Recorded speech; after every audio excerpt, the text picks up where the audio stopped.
First? Yeah, you are. You are first.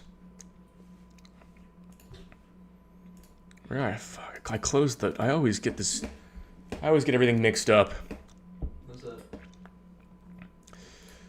I always close the chat. I always... Oh, man, my chat's all messed up. One second here.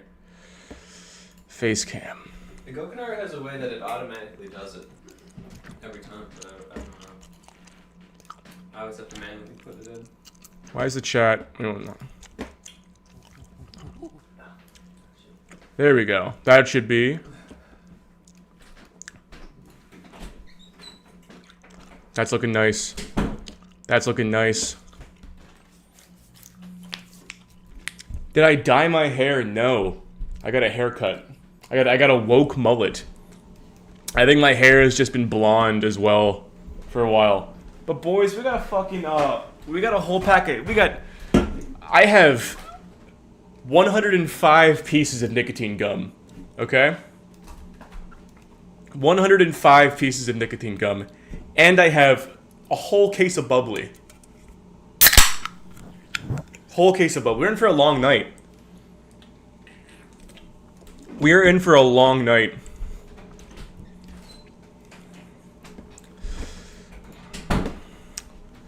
I kind of want the chat to... I want the chat to be like that. Any Zins? No, I'm off the Zins. On the nicotine gum. Zins are just too much nicotine. No one was supposed. For how much time do you think the stream will keep going? I'm here for the long haul, man. And you gotta show off the Tower of Zin, man. Oh wait, yeah, I do have a Zin tower on my table. Are you gonna make a nicotine gum tower table on top of it? Yeah, I'm putting a used nicotine gum tower on top. That's awesome. No, Zins are too much nicotine. Zins are way too much nicotine. You could say you're sick of them. I am fucking sick. I'm sick of Zins. $2 for 2 minutes. Paying the chat tax. Oh fuck yeah. Oh yeah, we're right into it. Okay, so I'm gonna go. Here's what we're gonna do. Timer. We're gonna take this and put this in the corner as such. There we go. Put this in the corner.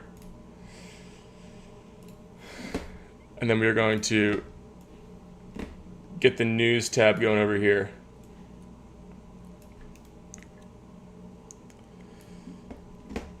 Show us, it should be going right now. Yeah, there we go. We're good. We are good. We're in. Okay, we're gonna get the timer here. We are gonna add 20 minutes plus the 2 minutes just sent in, and we're gonna start reading the news. I'm gonna start off with Reuters. If I can spell Reuters correctly. U.S. arms in Russia, Trump and Harris econ policy, Medicare and India protests. You know what? I'm gonna, like, I've been, before we really get, here, I'm gonna pause the timer here. Oh look, I can just add a minute if I pause it, that's so nice. Yeah, before we really get going, we gotta get educated, guys. We have to get seriously educated. We're not educated enough. Everyone's all nebulous. No one knows what the fuck they're talking about. Everyone's just saying shit. I'm so sick of just saying shit. I want facts. I want empirical knowledge. I want to know what's going on. If you can know anything, it's that things have happened. Like, stuff has happened, and you can figure out what happened, at least form an opinion based on what happened. Very important. I think I'm just, I'm done with the I like wildly positing, but I like wildly positing based off of lateral connections, off of things I make, off of lateral connections I understand.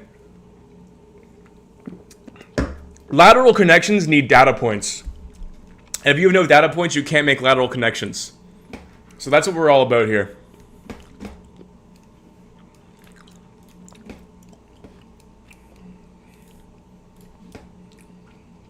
One sec, let me pop the chat out. There we go.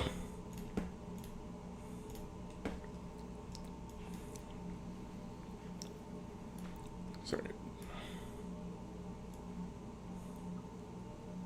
There we go. Okay. Harris pledges to tackle cost, build houses, lower taxes in economy speech. Raleigh, North Carolina. I want to watch this. Let's look at the Raleigh, North Carolina Kamala Harris speech.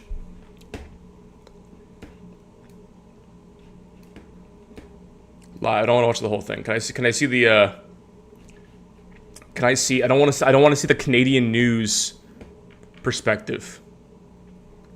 I don't give a fuck about CTV News.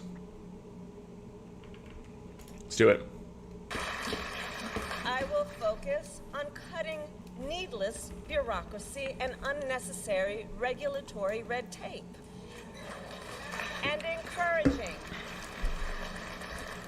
encouraging innovative technologies while protecting consumers and creating a stable business environment with consistent and transparent rules of the road. As president, I will bring together labor with small businesses and major companies to invest in America, to create good jobs, achieve broad... Give me your cookies. We got shout out to Magnamass on Discord. I'm definitely not him. Also use Newsmax at some point. Knowing boomers rot in there. Knowing boomers rot there is the real doom. Okay. 5 minutes added to the timer. Broad-based growth and ensure that America continues to define the future and lead the world.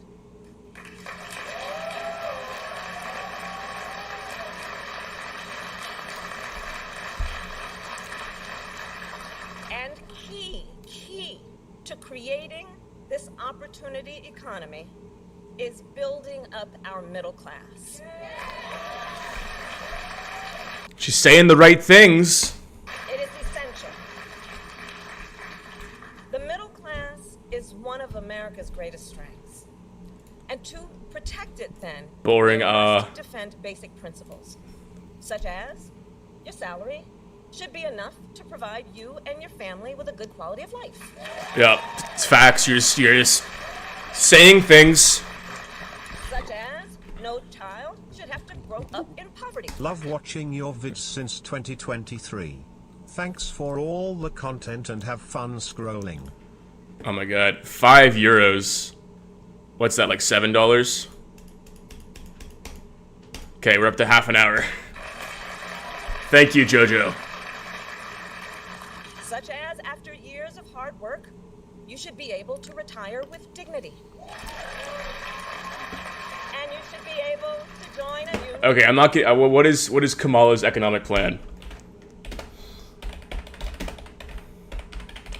I know she announced no tax on tips. That was her first and only policy agenda that she has put out, which Trump is also proposing for. So we're at a neutral. If you're a single issue voter on tax, on tips, you're at moot. It doesn't matter who you vote for. Let's see what we got here. Let's see how base this is. Oh my god. You know, sometimes you can get past paywalls if you just stop. It worked. So, okay. Seriously, wait, before I keep going, I'm going to pause the timer. You can get past paywalls on paid websites like Washington Post if you just stop loading the website before the paywall starts. So refresh it and then like immediately stop refreshing it. So before the website loads fully and you can get past the paywall. It's the easiest way to do it. It's so fucking easy. Kamala Harris unveils populist policy agenda with $6,000 credit for newborns. Vice President Kamala Harris on Friday unveiled an aggressively populist economic agenda to an enthusiastic but intimate crowd, providing the most detailed vision yet of her governing priorities since becoming the Democratic Party's presidential nominee. In a pivot from raucous rallies that have so far defined Harris's month-old campaign, the vice president instead opted for a smaller setting of about 250 supporters that allowed her to explain a number of economic policies aimed at lowering costs for American families. The event seemed to signal a new phase in Harris's campaign, one where she will not only hold rallies with thousands of people, but also engage more directly with smaller audiences, where she can expound on legislative and executive efforts she would pursue as president. This is nice. This sounds nice. uBlock. I don't use uBlock Origin. I'm a stupid boomer. Some economic policies, blah, blah, blah. The most striking proposals were the elimination of medical debt for millions of Americans and the first ever ban on price gouging for groceries and food, a cap on prescription drug costs, a $25,000 subsidy for first-time home buyers, and a child tax credit that would provide $6,000 per child to families in the first year of the baby's life. That's nice, actually. That's nice. I know Hungary does this thing. Hungary does this thing where they, you pay less income tax based on how many children you have. And if you have 4 kids, you don't pay any income tax at all.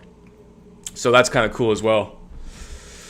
I don't know enough about economics to make a call on, some people see this and think communism. I don't know. I don't know. Economic theory sounds, I have no concept of it. This is why I'm reading the news. I'm a pretty, one second, I'm gonna step back up here. Thank you, OmniFlake. I'm pretty well read. I feel like I'm more well read than the average person. But at the same time, it's just one of those things I just want to get, like, fucking educated as hell on. I'm just so sick of, like, not knowing things. I'm so sick of speaking of politics in this very broad overview sense of, like, what is politics? I want to talk about it. There's things to talk about. I'm sick of being inactive, right? And the thing with, like, talking about ideology and talking in ideals is it makes you inactive. It makes you, like, you can't mobilize yourself if all you believe in is some, like, fucking abstract concept of an ideology you follow. Like, you need to believe in things that need to be done. You need to believe in, like, material action. I'm so sick of people talking about politics, and myself talking about politics in this bird's eye view sense of, like, utopia. Like, no, I want to do shit. Have opinions about things that actually matter.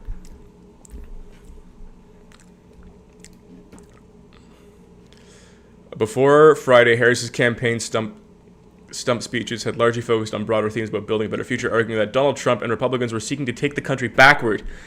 Harris also spoke about freedoms including reproductive rights, same-sex marriage, and voting rights, but offered few details about what policies would fall under that umbrella.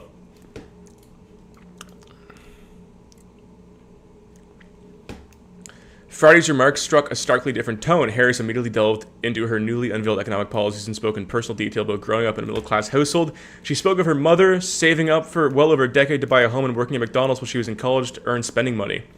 Same, bro. That's life. I love politicians talking about just the average experience of a human being like it's some sort of sob story. It's actually, like, really pathetic.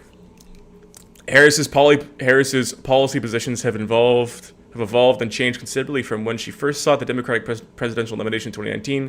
At the time, she was trying to distinguish herself among a crowded field of contenders who often tacked to the left to win primary voters. I just need, like, a list. Here we go. Time magazine. I like how magazines put this, like, how long it takes to read it, just so you know, like, don't worry, dude. You're not gonna. This isn't gonna be a long one for you. This is gonna be pretty short.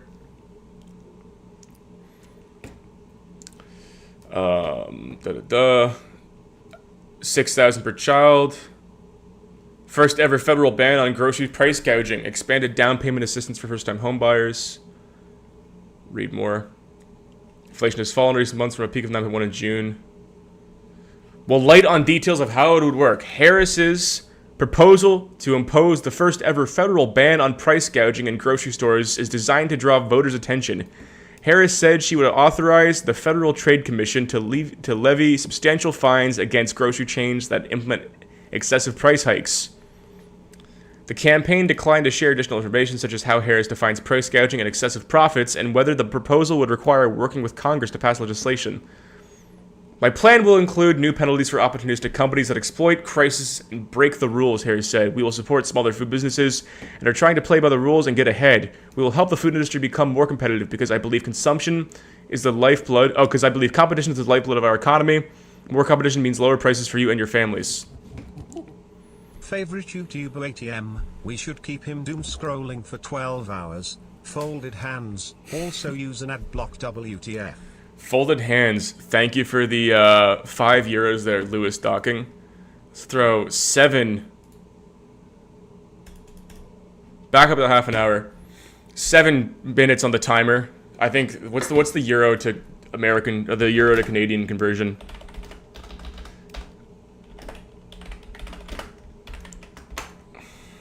$7.54. Okay. I'll add 30 seconds. There we go. God, the Canadian dollar is such a garbage currency. Affordable housing. On affordable housing, Harris proposed $25,000 subsidies for the first-time home buyers. Blah, blah, blah. Already read that. Healthcare in some places at 35. Reiterated her commitment to provisions of. You know what's funny is that Kamala's like running against herself. This is look. I'm a fucking Canadian reading about American politics because this is all that really matters right now to Canadians. But it's just the concept of oh, sorry, that's £5, not €5, Lewis. That's my bad. Stupid idiot. Lost my train of thought. Yeah, okay, she's already in office. Like, she's the vice president, but she's already there. She could just push forward an ability to end taxes on tips right now. She's not like running against another Democratic candidate. Also, it's very okay. It's weird that her first policy position she put forward was to end taxes on tips, which Trump already put forward, and then so it's like, who is she in competition with? Is that of her first policy issue? VPs they don't have power, but it's like I'm sure she has a position to somehow start the process of getting that passed right now. I'm sure she could convince Biden, who is not not really a strong leader, to get things done. Also, I was talking to JJ about this. JJ had a great perspective of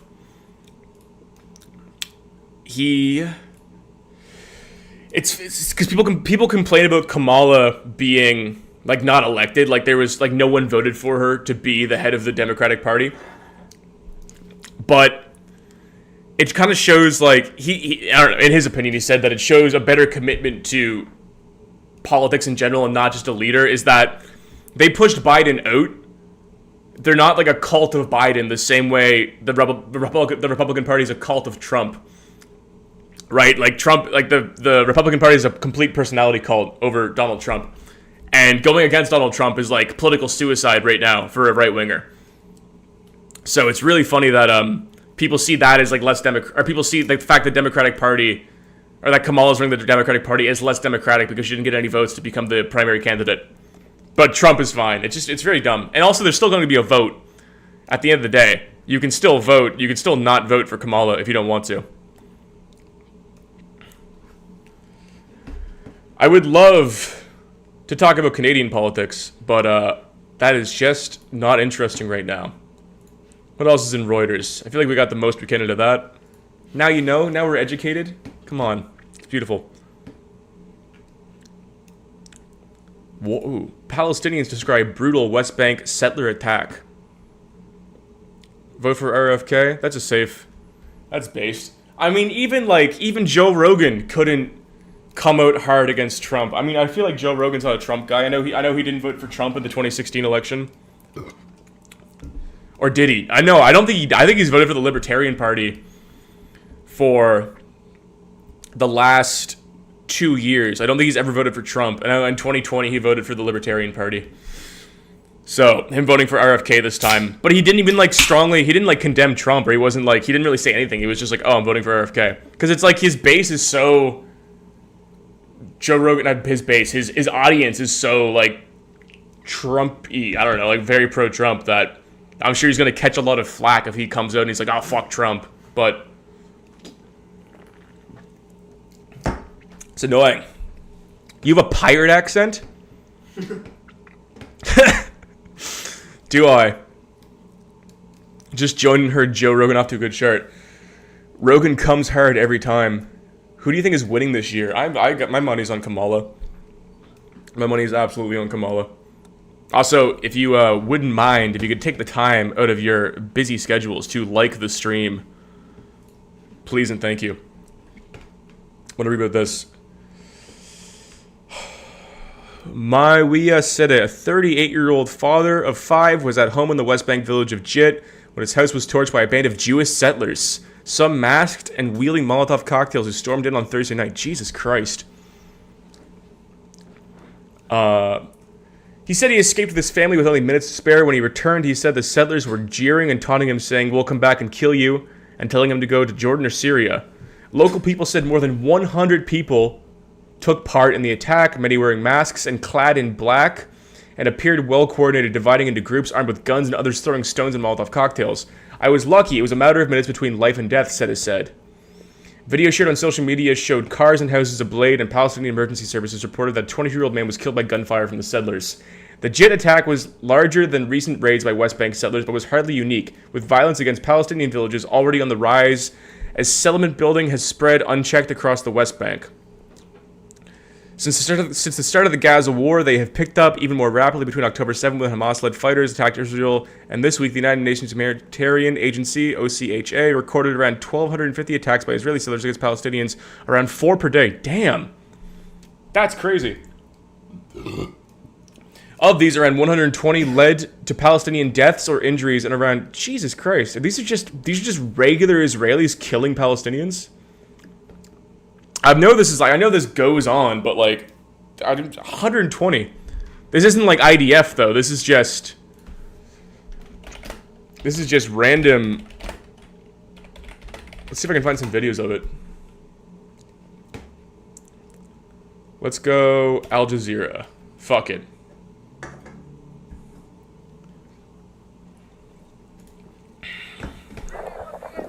Armed with batons and the confidence of entrenched impunity, Israeli settlers attack a Palestinian family in the southern Hebron Hills. A young man shields himself from the blows. His aunt isn't as lucky. When relatives try to pull her away, an Israeli soldier confronts them, firing in the air to protect the settlers. Watha was sent to hospital, where she received 7 stitches to the head. This is not the first time well-wishers have visited the family. Join the Stormcloaks. 20 years ago, Israeli settlers killed Watha's brother, and the assaults have not stopped since. No one helped us. I was beaten on my head and shoulders. My nephew could have died. They don't spare anyone. They don't want any Palestinian here. Elsewhere in the occupied West Bank, Israeli settlers set fire to Palestinian businesses. Hey, if Stormcloaks are the room temperature IQ choice, then I'm a fucking retard. And fields near Nablus. A searing reminder for Palestinians that on its own, the landmark ruling by the International Court of Justice on the illegality of Israel's occupation will not bring this brutal reality to an end. Still, experts believe the decision clears the way for effective accountability. Dozens of Israeli settlers. First polio case in 25 years. Live page is now closed. Here's what happened today. Palestinian Health Ministry reported polio. But Israel, I don't know what they mean by Israeli settlers. Is that just...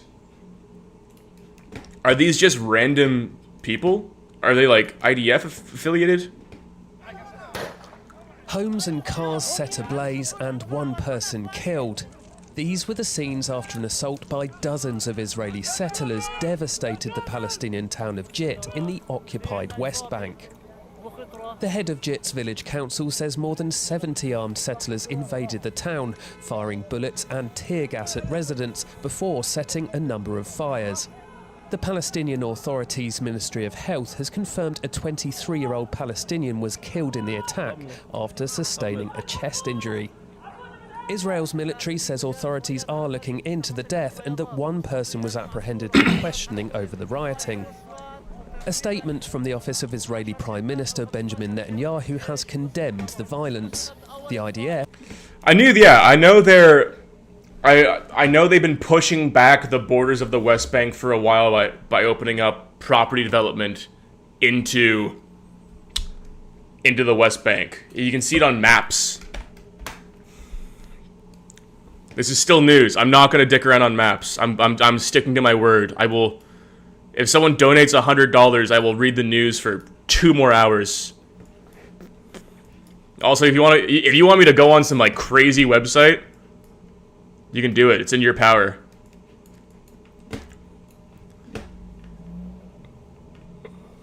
West Bank. Can't. Yeah, this shit here. So look at this. So the dotted line here. This is Israel. But then this is the West Bank. And this is all Palestinian. But then they keep opening these, like... Israelis will build housing developments of, like, new subdivisions in the West Bank. And then, like, use the sale of the land to, auction off or sell off. And then it's just, like, all locals who own this land at some point. Then it just basically becomes part of Israel. This is how they've been pushing the border back for a while. Like, all these new... If you go along the border here... You can find, there's another one here. Like, you can just keep finding these brand new developments. Really bizarre.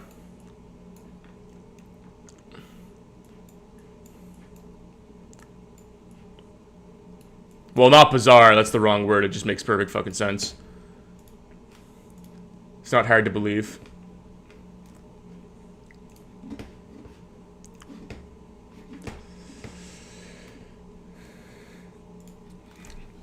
Here we go. I love Reuters. Great website. Kremlin accuses the West of helping Ukraine attack Russia. An influential aide to Russian President Vladimir Putin said on Friday the West and the US-led NATO alliance had helped to plan Ukraine's surprise attack on Russia's Kursk region, something Washington has denied. The lightning incursion, the biggest into Russia by a foreign power since World War II, began on August 6th when thousands of Ukrainian troops crossed Russian borders in major embarrassment for Putin's military. Ukraine said the incursion was needed to force Russia, which sent its forces to Ukraine for February 22nd, to start fair peace talks.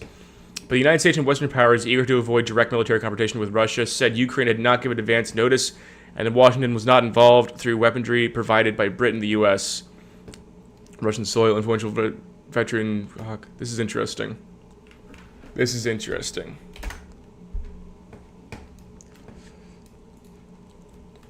Let's go... Man, look at this. ABC 7 gets 136,000 concurrent viewers. We're only at 79. Come on, guys. I heard about Grok AI. Come on, let's get the 136,000 people watching. Kursk invasion. Here we go. Oh, I love this kind of stuff.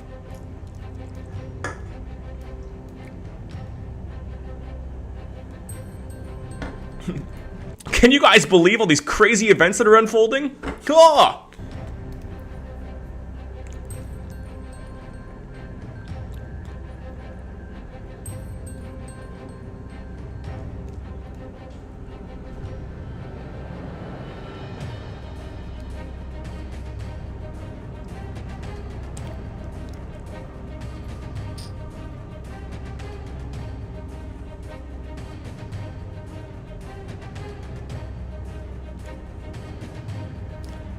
It's crazy that...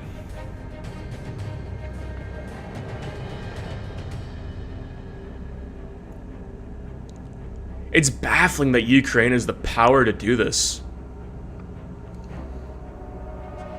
Like, just the numbers are going up.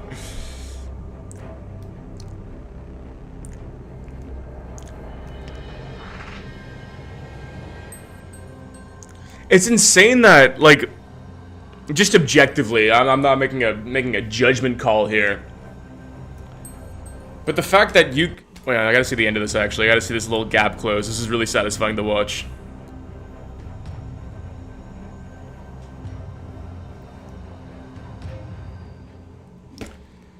Damn, it's fascinating. I know, it's just, it's insane that a country like Ukraine, backed by the entirety of the free world, has the power to invade Russia and also not get immediately nuked and destroyed by Russian forces.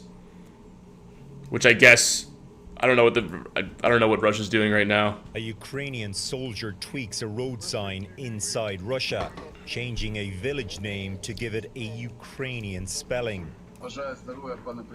The head of Ukraine's armed forces told President Volodymyr Zelensky that his troops now control 74 Russian towns and villages across more than 1,000 square kilometers, a claim difficult to verify. Zelensky thanked him for capturing Russian soldiers to allow for future prisoner exchanges. Videos from Kursk region appear to show soldiers killed on both sides. These Ukrainians lying dead outside their Canadian-made armored vehicle. Canadian-made armored vehicle? Also, thank you for the £3.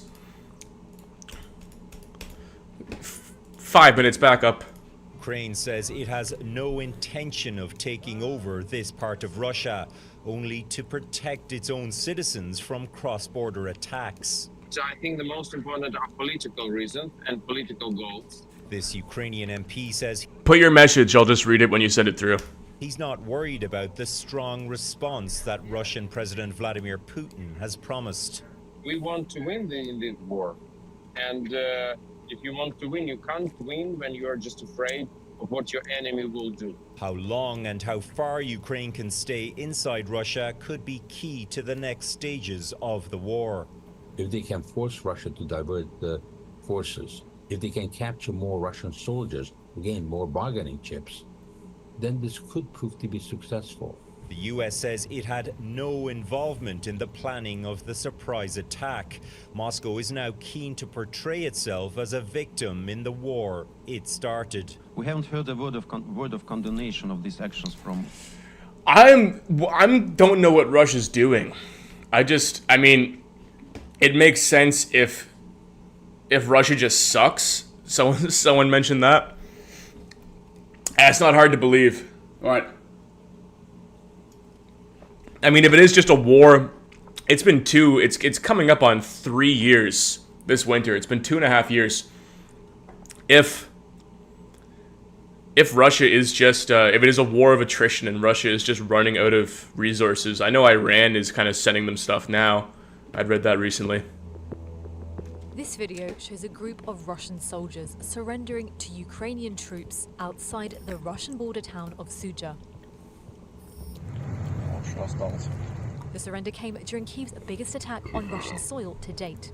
Ukrainian forces have managed to push at least 12 miles into Russia in just a few days, which has been a huge shock for Russia and for the West. In the first few days after the incursion, many details were unclear. The journal verified social media footage, analysed satellite images, and spoke to land warfare experts to understand how Ukraine managed to pull off one of its most ambitious operations in this war. So this is a full-fledged mechanized incursion in... Okay, I got the gist of it. Did they kill any civilians? I wonder if they fucking murked any civilians. Russia shook off the Tsarist vibes maybe 20 years after the Bolshevik Revolution, if I'm being generous. Russia relies on the nuclear deterrent. They didn't believe they would be invaded. They didn't believe NATO would try to take away Ukraine. They were... Also, they were broke when the war started, and they're running quickly out of money, as far as I'm aware. Hey, bro, how does it feel? Oh wait, sorry, I didn't read your message there. Shawdanks. When you need an art break from all this learning, watch this controversial but artistic video.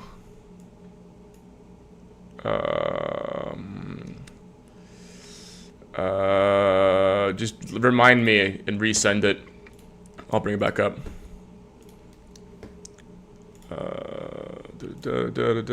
Fuck, I hate closing all my things. Yeah, it's I guess that makes sense. I don't know anymore. Everyone's so scared of nukes. I don't even know if I'm scared of nukes or I'm not scared. I'm just confused, man. I'm just a confused guy. Saplo, are you scared of nukes? Of nukes? Are you scared of nukes? Those aren't real. Nukes aren't real? No, I'm just kidding. I do think they're real. I'm not afraid of them though. No. Because what happened was at a formative age, I watched the Emp Lemon video about how one guy who stopped the nuclear thing happening in the Cold War. It's a good documentary. But like in that documentary, he says that like 1,000, like there were like 1,000 instances during the Cold War where we were one guy pressing the button or deciding to press the button away from launching the nukes. And like in that particular story, he talks about how they thought all of their technology said that America had launched like 50 nukes at them. And all of the tech was like, yes, we're doing it. It's a green light. And only one guy was like, no. No. And it turned out to be like a mistake if they were detecting the like clouds as nuclear bombs being sent their way. That's crazy. But 1,000 incidents like that happened on like during the Cold War. I think either just in Russia or both sides, and documented incidents, right? 1,000, and we didn't die. Yeah. We were 1,000 times we were one button press away from the end of the world, and it's like I'm not afraid of them, not for any good reason, but just because like I feel like if we were gonna die by them, like for real, it would have happened in the Cold War when it was like we knew the least. We thought one nuke wouldn't kill us all. It turned out like we had bombs that would end the world before we had the bomb that would end the world. Like the radiation poisoning would have killed the planet, but we didn't even know that back then. Yeah. It's like we knew so little, and we were so ignorant and so ready to just kill everyone, kind of. Like, I mean, America was kind of like on a totally going if we shoot one, we all die, because we're not even going to build, like, shelters for people. Like, Russia was, like, digging entire, like, cities underground. Meanwhile, we were doing nothing.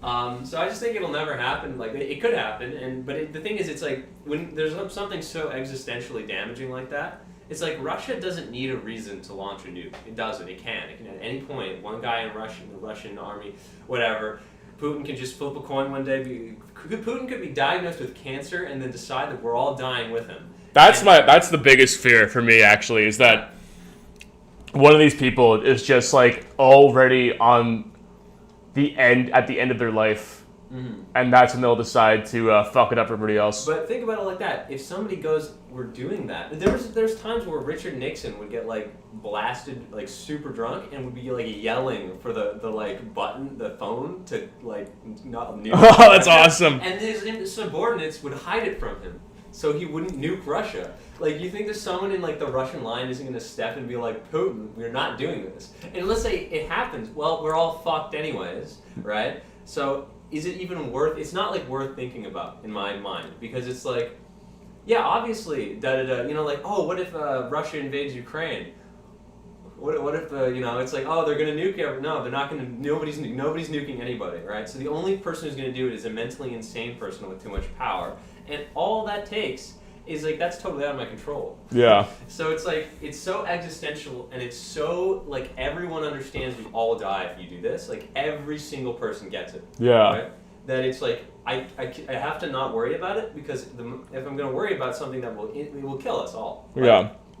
What I would worry about most is it happens, I survive, now I have to live in the worst time, like the worst possible, like everything is fucked, we're all dying like radiation poisoning, and like I have to be the generation that carries the line somehow. That would suck. I would hate to be that, you know? Yeah. That's the real fear, is being the 2% of humanity that survives the apocalypse. I'd push the button.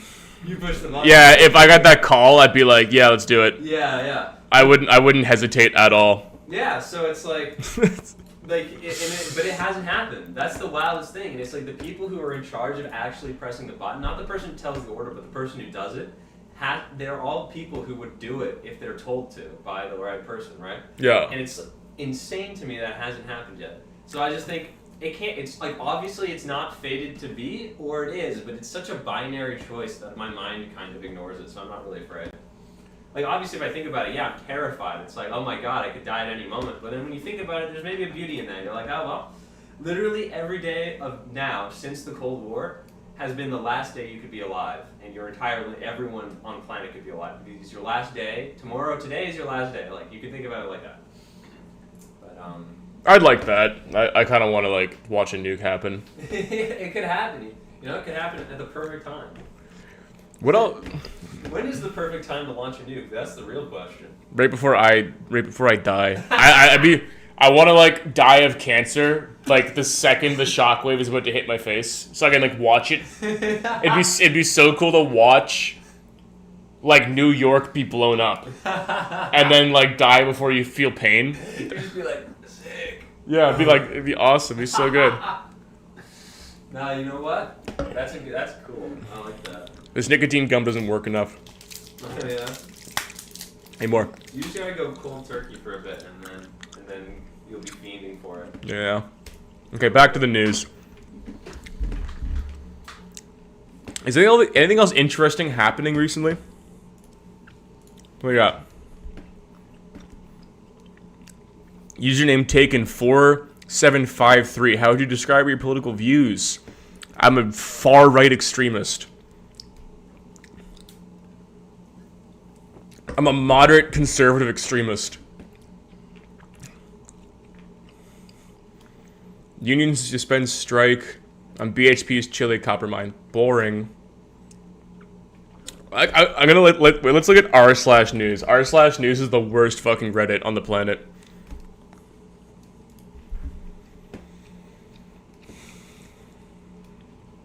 Child rapist ex-cops 10 weekend U.S. jail sentence called epitome of injustice. Jesus Christ almighty, it's a crazy headline. A lawyer and family of U.S. airman killed by Florida deputy admitted that he faced charges. This is where you should get all your news. Biden to designate 1908 race riot. None of this is interesting. Tenneface. I don't care about like little fucking random petty crime news stories.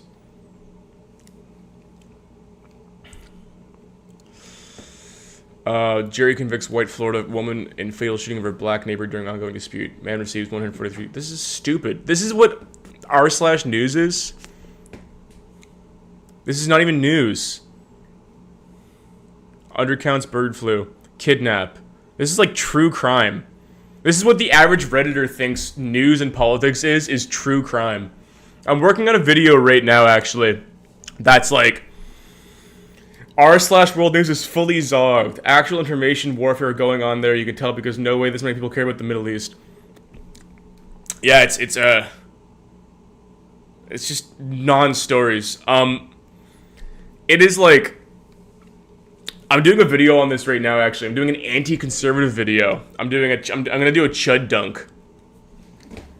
I'm going to do a chud dunking video because you know what? I've been fucking absolutely miffed. Go to r/conspiracy. Go to r/conspiracy. Add in 2 minutes to the timer, but I can't. I gotta stay on r/news. It's $10 to pick the site.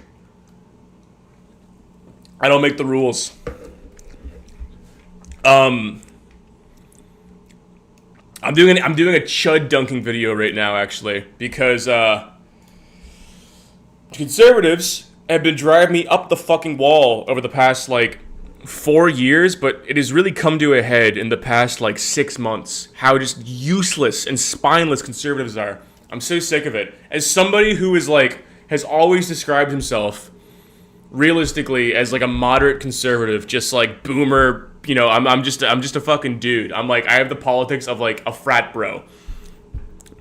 They're like, I'm so sick of watching going to Twitter and seeing like famous conservative pundits and Twitter pages that also have ears to people who are actually in power whine about the dumbest shit. Like 20 posts on their Twitter page about the fake AI crowd that they made up themselves in the Kamala Harris photo. I'm gonna look that up. Kamala Harris, Kamala fake photo. I don't know if you're as plugged in as me, because I'm so plugged in, it's ridiculous. Images. This one here. This being called AI. It's like, regardless if this image was or wasn't AI, it just does not change the outcome. There's no material action you could make on this being AI. And it's not AI. It's verifiably not AI. You know why it's not AI? Because there's like 15 people in the fucking audience who filmed, who have a shot from every angle you can think of, who are in this crowd. If people look at the image and they go, oh, that doesn't make sense to me. It's AI. They do no fact checking and they fucking whine about it. And they have no solution. There's absolutely no solution. They have no path forward. The right no longer stands for anything. They have no morals. They have no principles. They are just anti-left and they're anti-woke. It's their whole platform. It's their whole beliefs. I'm so fucking... As someone who just wants, like, most people to be able to lead a good, decent life, like, have kids and afford a home and afford groceries and be able to work a job and not be going broke. I'm so sick. No one has bigger crowds than me. My crowds are the biggest crowds ever. I got to practice my Trump impression. Actually, I'm probably not gonna matter. That guy's gonna die pretty soon. At the end of the day, too, all these people talking about how it's so funny. There's no story here. All these people talking about how it's somehow a psyop or a propaganda. The propaganda machine is well oiled. That people are picking Kamala over Trump and Kamala's popularity is rising. Like, really? You think, like, really? You're surprised that the 40-something black woman has more votes than the, like, billionaire silent generation 81-year-old. You're surprised that more people think that the, like, normal black woman should run the country than the geriatric billionaire. That surprises you. The guy who was already in power for 4 years and didn't do much. I would trust Trump to get us out of Ukraine, but, like, that's it. Nothing else. It's a personality cult. Did you see when he came back on Twitter, he made all these campaign videos. He posted all these campaign videos on Twitter when he came back, when he made his grand return to Twitter. And all the campaign videos are just videos of him walking and getting cheered at by crowds. Hey, here's a little over $10 CA sort r/news by controversial. Well, thank you very much. 23 minutes.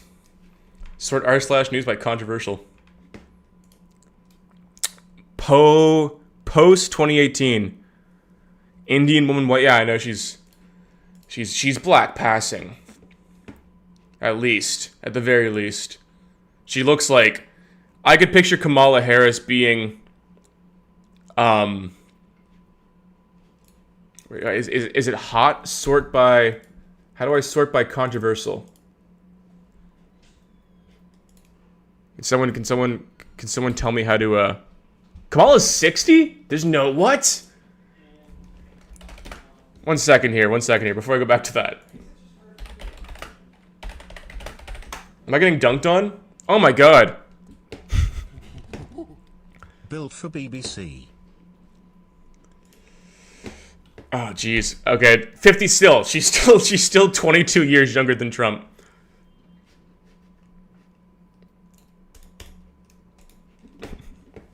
You have to edit. Bro going off for a fake age. Goddamn. You have to edit the URL. Like put r/news/controversial.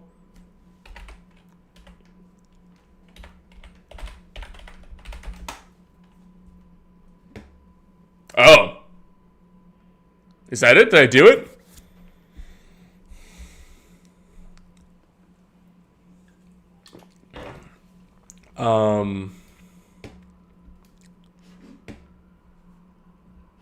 Kamala will win on youth and vitality alone. Kamala will win on youth vitality alone, lol. I was actually getting excited. We were getting down to like 12 minutes, and I was like, oh, maybe this stream won't end up going on very... Maybe I won't be like stuck reading the news till 1 a.m. Oh no. How to make $60 per hour on YouTube. Now we're back up to half an hour. Goddamn. Thank you, William. Thank you, Shouldnax. Oh, Jesus Christ. Excellent production on incels in Africa. Now we're back up to 36. Thank you for that. It's good having a background as an artist and a musician going into YouTube. I feel like I have a very good inclination for beats and pacing in videos. That I've noticed that my editing isn't complex, but I feel like genuinely, if I can glaze myself, my ability to create like very good pacing in videos is an asset that I don't see very often. It's kind of hard. I don't really trust anyone else to edit for me because I have yet to see someone else kind of replicate the style I want replicated. This is the blue side of YouTube I've been in months. Hey man, I'm just a guy. I wouldn't call myself blue. Is this the... sorry, okay, controversial. Transgender girls sue New Hampshire officials over sports ban. Readmitted to hospital. Man dies encouraging murder after Southport stabbings. Oh, man denies encouraging murder. Pedophile hunter jailed for racist abuse at demo. Biden to designate Iowa man. Mpox dispute over John Chill's child. Panda twins. This is not controversial. Man, this is Zogs. You're right. Jesus Christ. There's nothing here.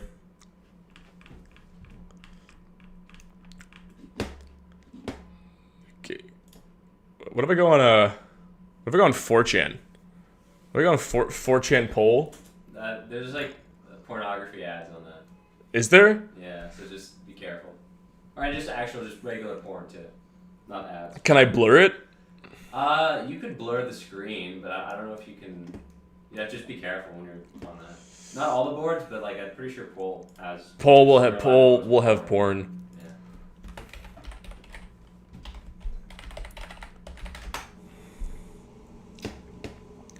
r/controversial opinions. Oh my god, dude, I fucking hate Reddit. This isn't the news. Taylor Swift. Taylor Swift is overrated. Her voice is mild. Her music is mostly forgettable. The lyrics are nothing special. New music sucks. Man, I fucking hate Reddit so much. Jesus Christ. Worst fucking website ever rated. No porn on poll. Okay, how about this? I must be wrong. I don't know.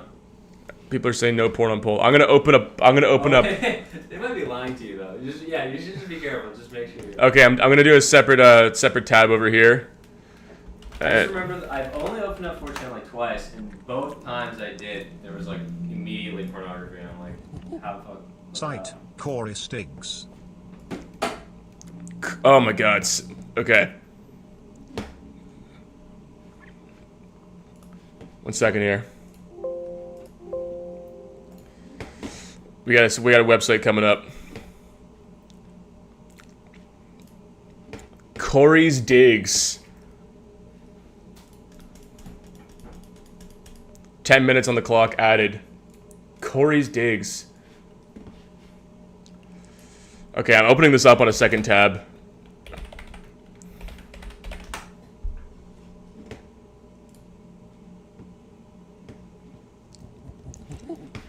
Redenwa. It's my local news, lol, have fun. I will do that after Corey's Digs. Thank you. Give me your cookies for the $10. We're now to 53 minutes. I was worried. I was like, there we go. I was worried $1 would be like, I was like $1 for 2 minutes, and I was like, that's too much to ask. $1 for 1 minute. Hopefully it doesn't get too high. And now we're just Now we Install Firefox add-on uBlock Origin. Ask chat. Firefox out on uBlock. Oh my god, I have too much going on. Okay. I'm being led astray here. uBlock. I will go on Corey's digs. I will go on the other one that was sent as well. After I add get uBlock origin, add to Brave, add extension.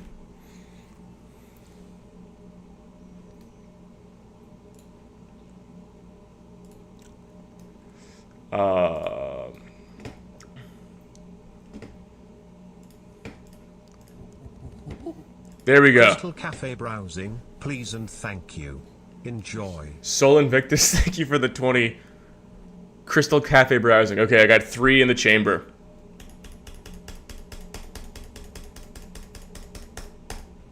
One hour and 15 minutes. Read for an hour, haha, this is my last Dono lol. Thank you. 1 hour and 20 minutes. Okay. Corey's digs.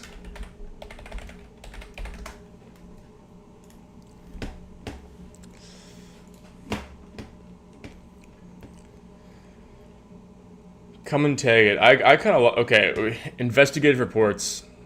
What do we got here? Let me just see the about first. Corey's Digs was created by investigative journalist Corey Lynn for the purpose of digging for truth in a world where nothing is as it seems, then connecting the dots and presenting her findings to you. Oh, it's a girl. Ooh, I gotta see what this girl looks like. Corey Lynn. Images.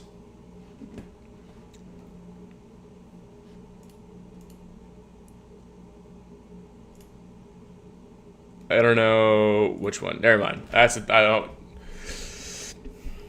Corey focuses on larger webs and nests in areas that are seldom covered by mainstream media. She exposes operations, oftentimes with detailed timelines, maps, and documentation to provide the full scope of what may be transpiring, and she always cites sources with links to back it up.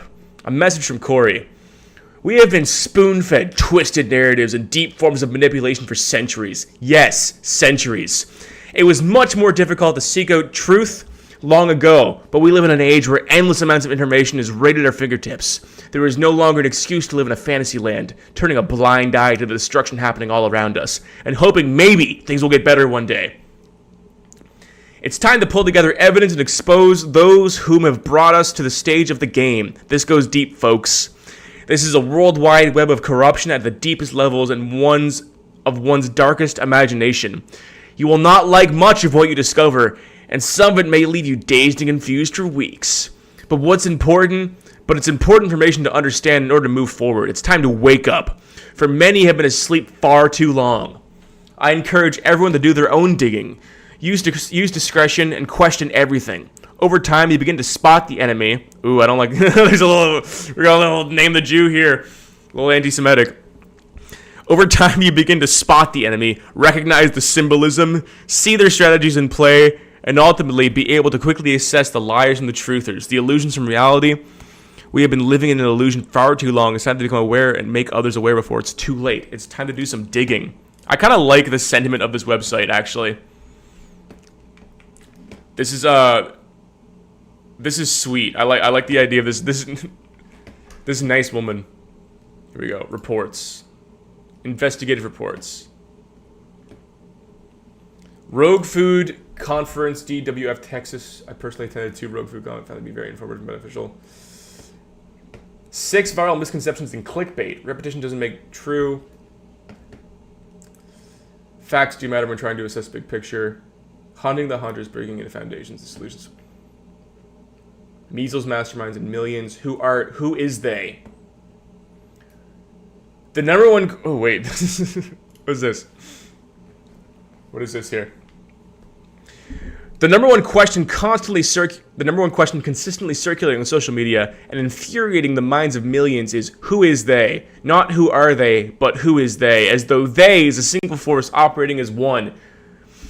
Whereas they often do operate as a single force, there are many individuals and players involved. People want to know who is behind the money, power, control, narratives, and destruction of the world. The constant wars, manufactured inflation, attacks on the food system and agriculture, big pharma and medical madness, constant surveillance, AI, and transhumanism.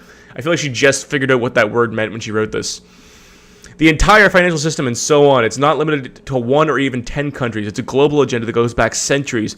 And even the most brilliant researchers, historians, and investigators can't name every person involved at the top of this hierarchy. However, there are thousands who can be named, and most everyone has acknowledged the fact that it is a very small percentage attempting to rule the world under their New World Order. Interesting. When does she say Jews?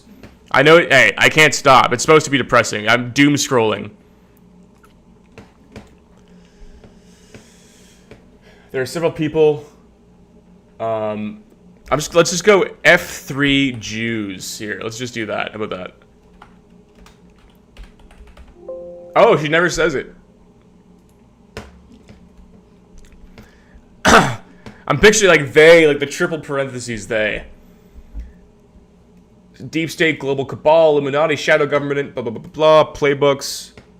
The Great Khan. It goes back farther. Family connections. She is just rambling. There is not a single landing the plane here is not happening. This report will provide over 1,900 names of individuals and companies involved in crimes against humanity and control grid enslavement system. Slaves. Okay. Immunity. World Bank Group, central banks, Fed Reserve, insurers and payment systems, 76 international governments, Gavi, Big Pharma, CERN, immunity. Thousands of NGOs and corps working with and through these organizations and banks, some with extended immunities and NDAs. Citizens paying into systematically corrupt systems, state legislators needed to enforce the Constitution. Yeah, it's kind of crazy actually. When I think about how deep the rabbit hole goes and who has power over me, it's so sad actually. It's very nihilistic.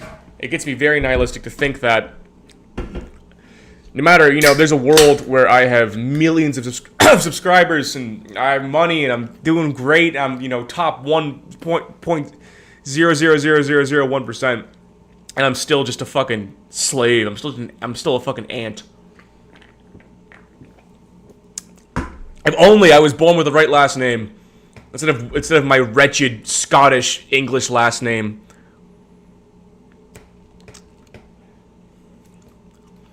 The U.S. set the stage for doing this, doling them out to 76 organizations throughout every presidency except for Trump and Biden.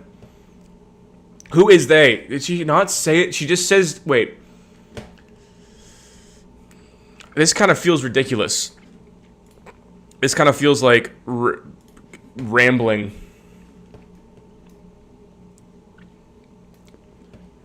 Infrastructure. I really don't want to read all this, to be honest. Goals of deception.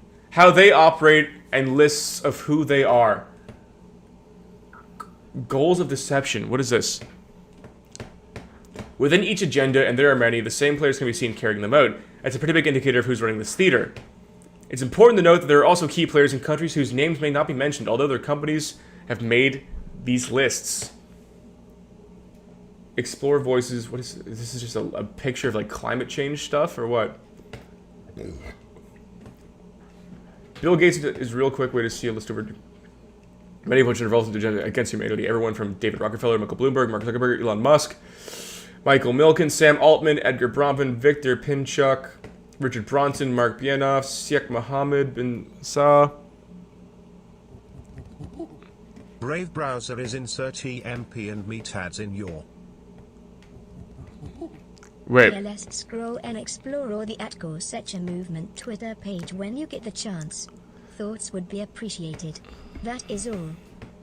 All right, we're adding 23 minutes. 1, 2, 3, 4, 5, 6, 7, 8, 9, 10, 11, 12, 13, 14, 15, 16, 17, 18. Please scroll and explore concentrationcamps.us or concentrationcamps.us.us or Kosicha Movement Twitter page when you get the chance. Yeah, I will do that. Happily. I will happily do that. That sounds exciting. Did Brave Brown... No. This is just the website. I thought this is just the website's ads. Get your digs. I think this is just ads on the website itself. This isn't from Brave. Elon Musk. This is just. There's too much here. Genuinely, there's too much here for me here to interface with. So.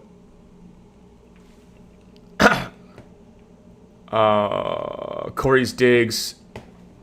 Read.knwa.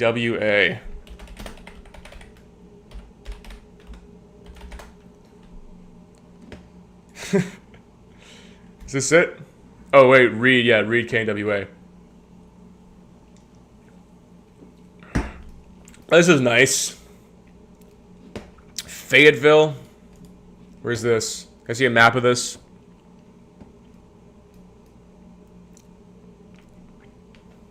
This is, you said northern Arkansas?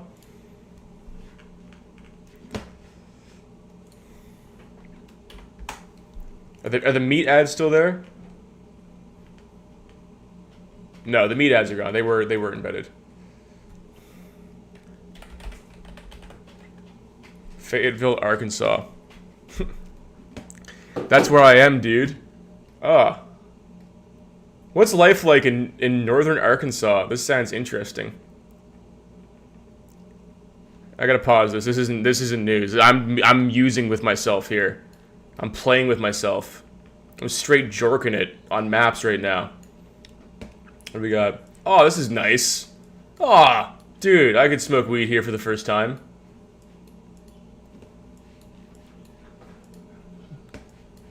The Tin Roof, a live music joint. Yeah. Yeah, this is good. What do you got here? Dollar Slice Club? Chase Bank? Oh, come on. I could see myself, like, tripping balls and wandering around here at night as a 16-year-old. This is a beautiful town. This is a beautiful town you've shown me. This is a nice little... Oh, a nice old theater. Look how nice they used to make these old theaters. That's so cool. I am straight jerking my Fayetteville. Well, your hometown's news was quite nice. Weather, news, Fayetteville Hall. This is nice. Crystal Cafe browsing. This is our next one.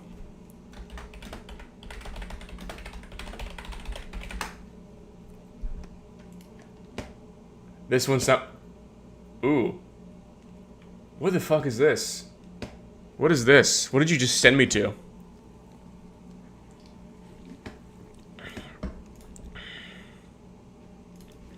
Oh my god.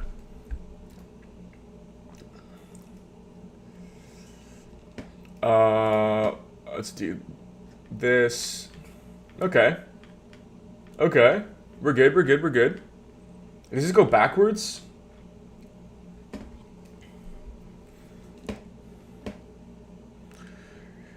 Is this just...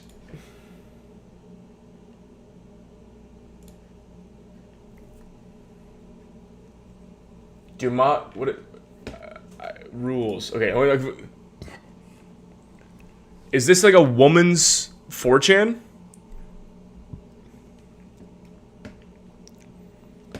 Minimum age is 18. Please don't post gore, shockage, image pornography unless it's pertinent to the discussion. Don't make threads just to dump any of this content. Do not post sexual depictions of minors in any context.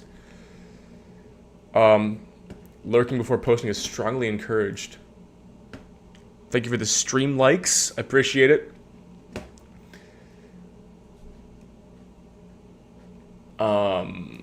Brunette and GNC women don't exist. Is this... What am I looking at?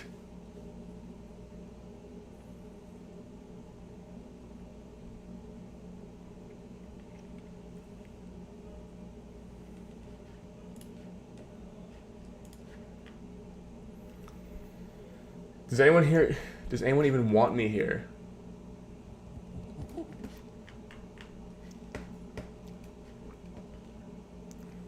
Femcells aren't real. Women's would be my guess. Femcell.chan. Can't mention I'm on mobile. At least not Kiwi Farms. Log poster is still there. Is this... yeah. This is kind of nice. I kind of like this vibe. How many of you are asexual? Feels like significant portions of CC. I've never been in a relationship. Okay, so this is just like autistic indoor woman 4chan.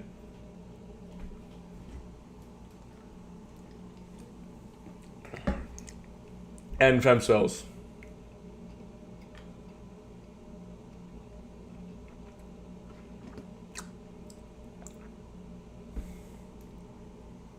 Age 24, blah, blah, blah, 20, 24. This is like kind of boring because I'm not an autistic indoor woman. I like that cat.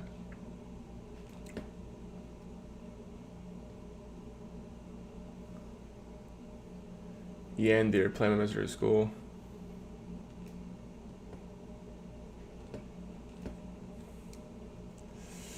Well, okay. That's nice. I mean, that's awesome. That's a great image.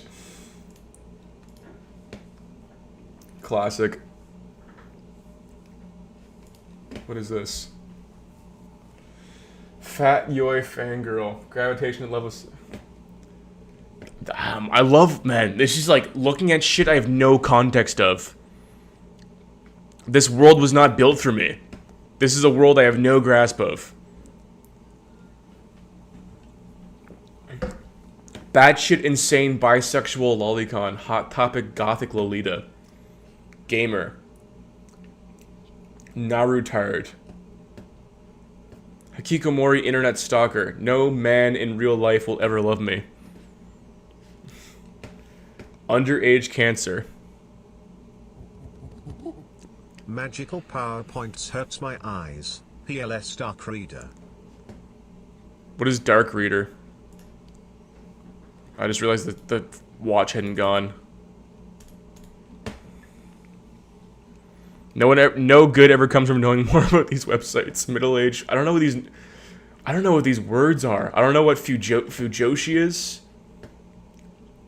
Black Weeaboo. My dad beats me when I listen to J-pop. Attention whore cosplayer.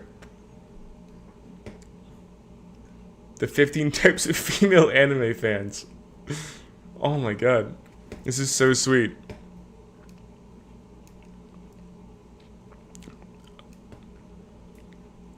Is Dark Reader a Brave plugin that makes everything dark mode? That would be I've been looking for something like that. That's nice. I like that. I like that as well. These are good images. I want to see more dumb shit.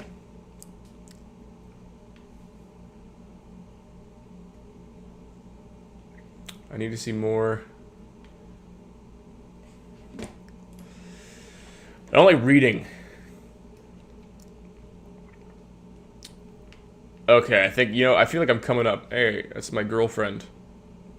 I feel like I'm coming up on enough here.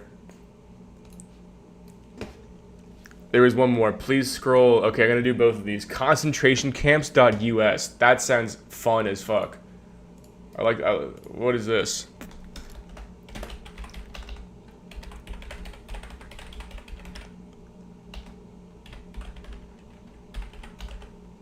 .us.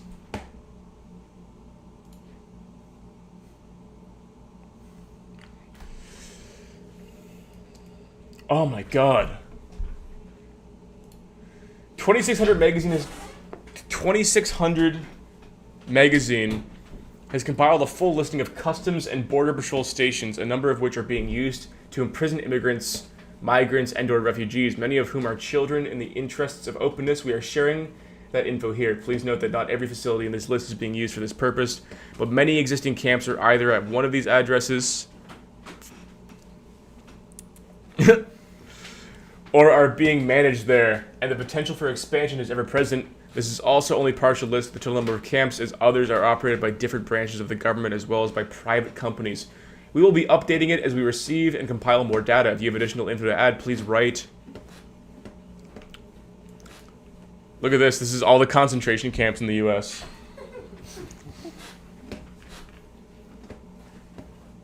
Where's the concentration camps, Brogan? What is this? What is this dance? I don't know. I have a people are just sending me sites. This started at 20 minutes. It got down to 7. Now it's up to an hour and a half of reading the news. Does that mean you made $90? Yeah, I made a bit. $90 for Brogue? $90 of entertainment? Of Brogan reading news? County jail. Oh, it's just jails. Wait, is it? But they're the ICE detention cells. Sheriff's office. County Sheriff's Office. Kenosha, Wisconsin Detention Center. This is so fascinating. Is this like what is their basis for you're told to keep dancing? Give this to Jereg so their he basis keeps is dancing. being racist. Their basis is being racist. Alright, I gotta take a call. Alright, he's gotta take a call. For full list of ICE detention facilities, full listing of organizations running facilities for profit, click here.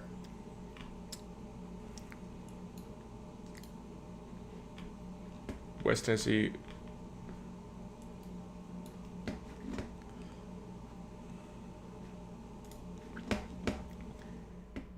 Finley Drive. Craighead Sheriff's County Office. I don't understand what I'm looking at. Is this just...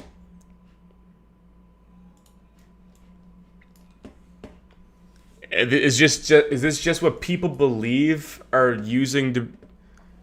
Can Kamala say the N-word? She has to say the N-word. Oh my god, dude. If Kamala Harris said the fucking N-word in the fucking debate, or just somewhere on stage once, and then imagine she says it, and then the audience erupts in applause. It'd be over. She'd win. She'd win by a fucking landslide. That'd be insane.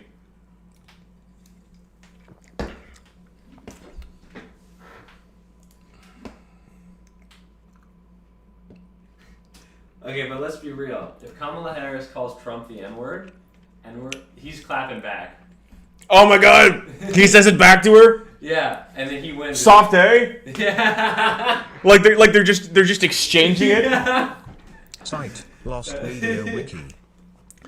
Thank you for the 10. Lost Media Wiki. I believe I have one more Twitter page after this, and then it will go to the Lost Media Wiki. We are now up to an hour and 43 minutes. 2600 News. What is this? The Hacker Quarterly. Oh, even above that one. If you think it's oh! Continue this website. Next data point, look up population pyramid US.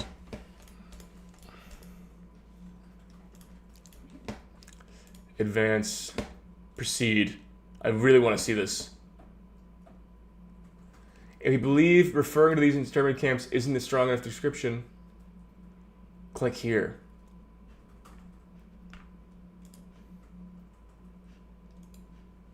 Wait, it's just the same website, but it says internment camps. What? Oh, it just changes the website to internment camps? This is so bizarre. 2600 News.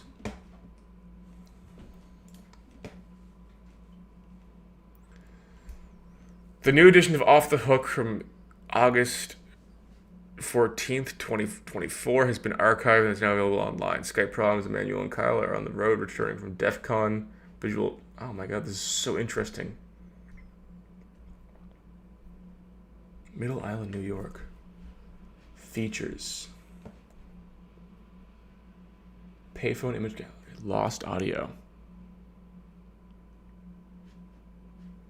Hope. Meetings.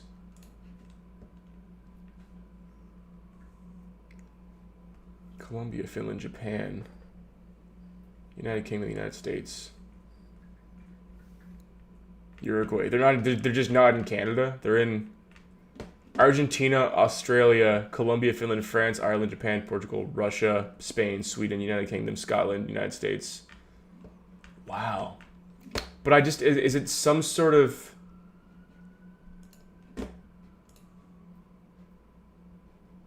code? Radio.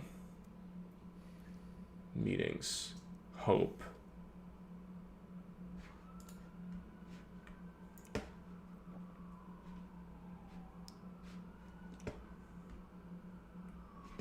Archive.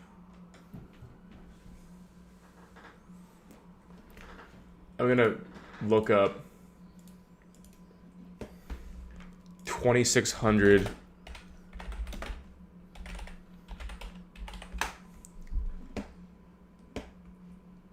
Here we go. I've never heard of this before.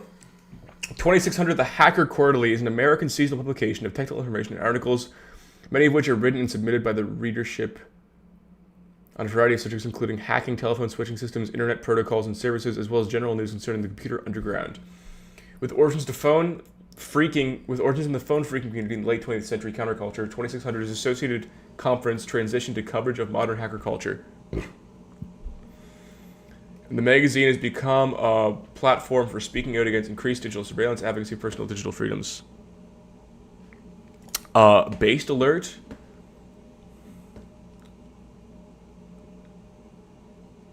Explore communication systems such as phreaking is a slang term coined to describe the activity of a counterculture of people who study, experiment, and explore telecommunication systems such as equipment and systems connected to a public telephone networks. The term phreak is a sensational word.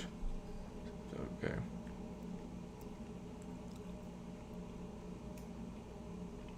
Wow, this is so cool. Fuck, this is one of those things I gotta look into more. I wanna read one.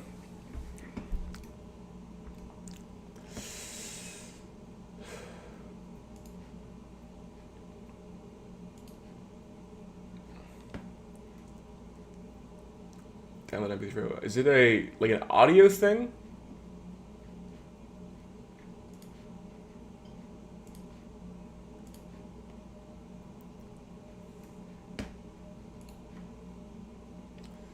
Love this vibe.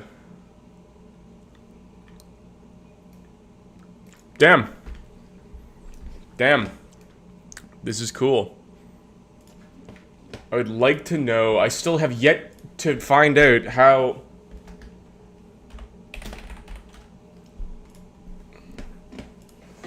What these are.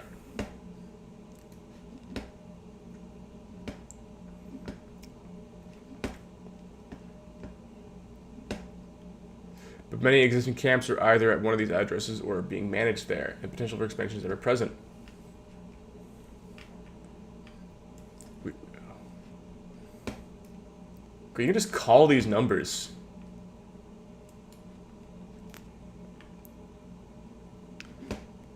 Should I call a number?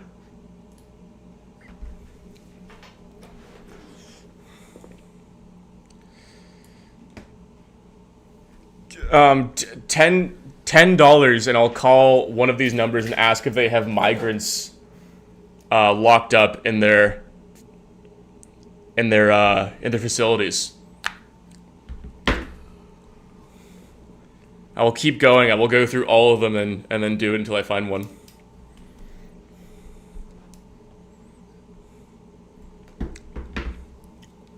Actually, just fuck the $10. I'm just gonna do it on my own. Bad idea. What are they gonna do? They're gonna arrest me?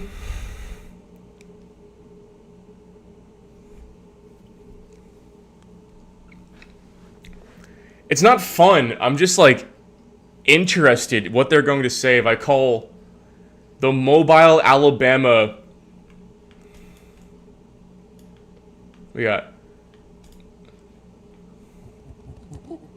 I'd love to see what happens if you called a number.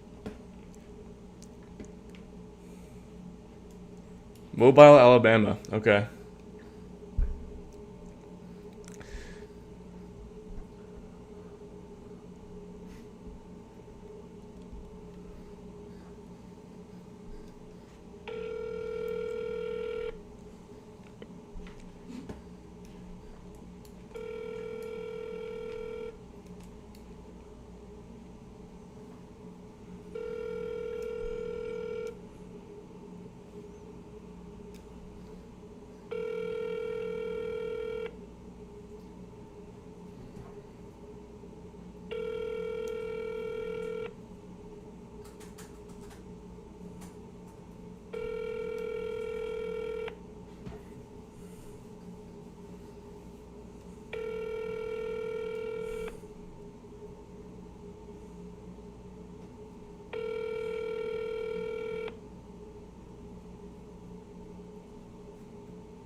Okay, that's not going anywhere.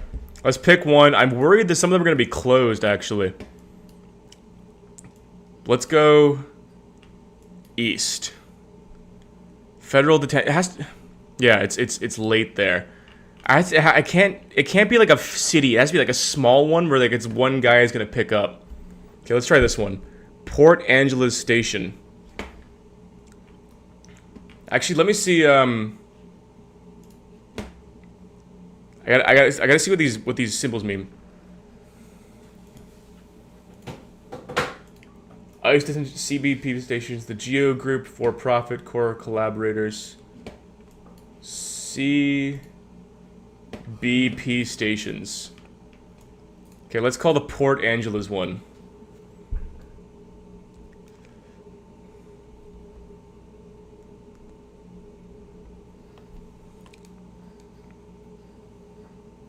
You have reached the United States Border Patrol Station, located in Port Angeles, Washington. If this is a life-threatening emergency, please hang up and dial 911. God damn it. Fuck, it's so late.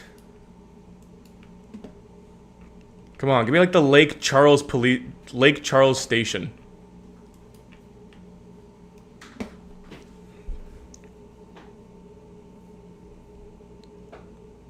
U.S. Customs.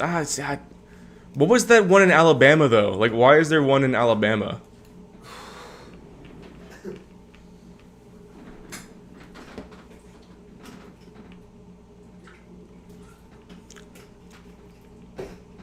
No, see, that's just a prison.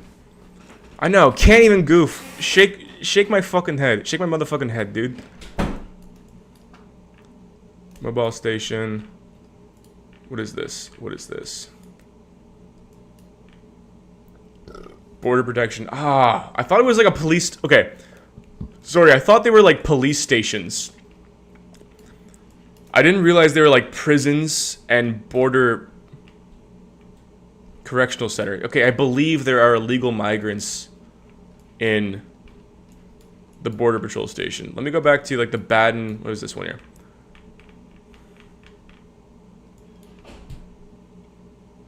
Harrison County... Border Protection Gulfport, Harrison County Protection. I'm calling border patrol stations in the U.S. and asking if they have children locked up. Here we go. This one looks fucking so random. Okay, let's see if I can get a 850504. Here we go. Let's try one more. You've reached the Department of Homeland Security, Immigration and Customs Enforcement and Removal Operations located in Tallahassee, Florida. Please listen carefully as our menu has recently changed. That's not... Fuck. It's all closed.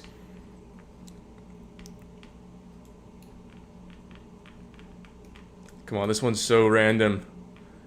Irvine County Detention Center.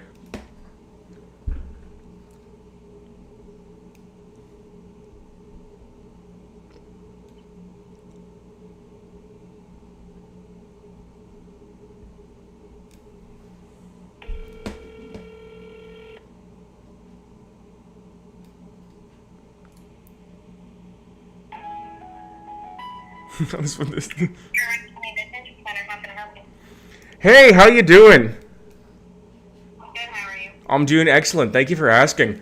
I'm just I'm on this website and it says that it's just a website of like prisons that said they have like migrant children locked up in them. And I was just wondering if that's an issue going on in your prison. No, there's like no children, or it just says on this this website here that it's like confirmed or something. There's like migrant, or you keep like migrant women and children when they get detained, they stay locked up in your facility. Okay, I was just checking to make sure. I just want to make sure everything was good here. Okay. All right, thank you for your time. Have a lovely night. You too. Bye-bye. There you go. Moral arbiter.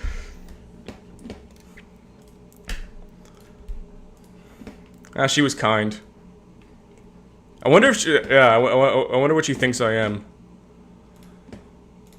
She's a kind lady. I feel like that's normal person, all good. This is gonna be that's gonna be a dead end. That's gonna be a dead end. What was the other? Here we go. Wait, Lost Media Wiki. Before that, there was one more. She thinks you're a leftist. Fuck. I was trying to be nice. I put on my thickest accent for her. Twitter page at. Okay, let's try that one.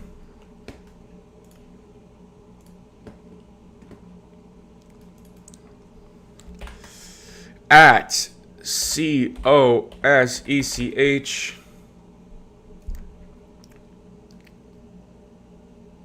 Cosecha move. Here we go. There are all black sites operating within US borders where any non-US citizen can be detained indefinitely without trial or recourse. Most operate in wings of established prisons. There are some dedicated detention centers. That is what you're looking at. Damn.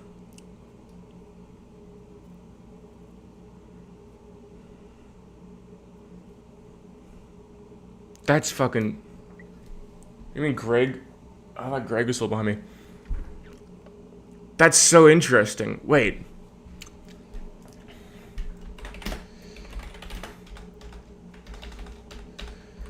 Prisons hold migrant detainees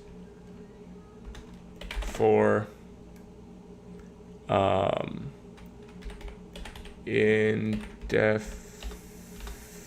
if I can fucking spell, dude. If I could spell, my life would be so much easier. And amounts of time.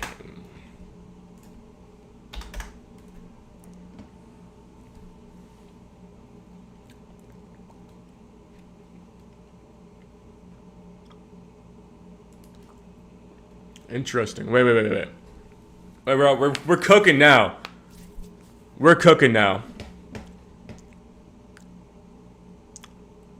Mint chip ice cream. Critics say the plan incarcerates individuals who haven't committed a crime in most cases and detains them in federal penitentiaries, typically reserved for the most serious of cases. How old is this? June 11th, 2024. The federal government's budget implementation bill contains controversial provisions that would allow the Canadian borders... Okay, this is for Canada. Still interesting.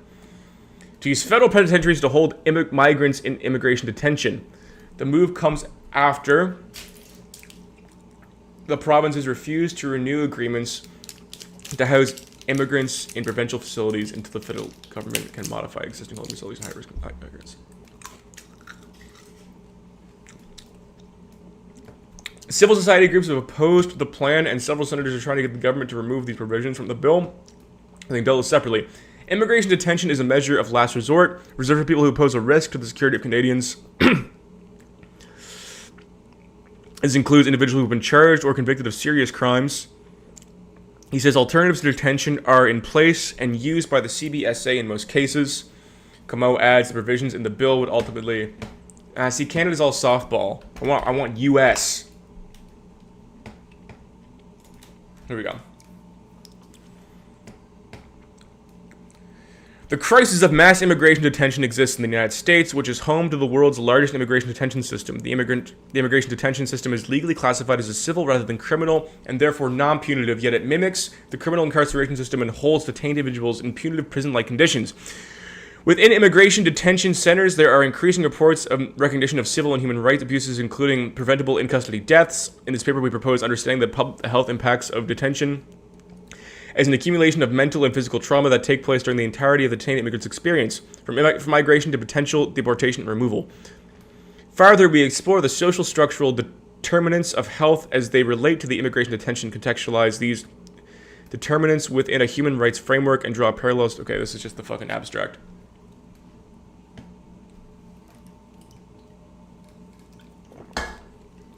Approximately 7% of the U.S. population are non-citizens. In 2017, nearly 260,000 people sought asylum or protection from persecution within the United States. These immigrant populations experience unique risks, including pre-migratory trauma, unsafe and stressful migration experiences, and post-migration discrimination. Human rights abuses. I mean, I don't know, dude. I'm not fucking... I walked into Montreal a week ago and a guy tried to sell me Communist Journal. Yes, that is what happens in Montreal. They try to sell you on communism. Dirty communists, along with the fucking New Brunswickers. Fuck them.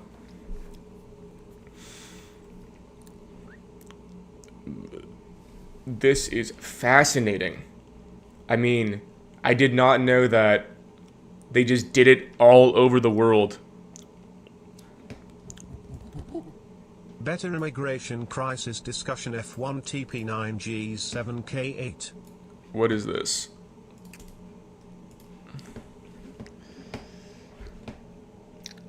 Northwest Ice Processing Center, Tacoma, Washington, known for overcrowding and inadequate medical care.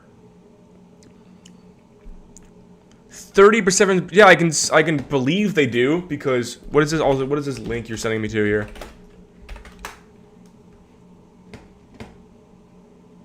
Oh, it's a Peter Zeihan video. Hey everybody, Yeah. Peter Zeihan here. I love Peter Zeihan.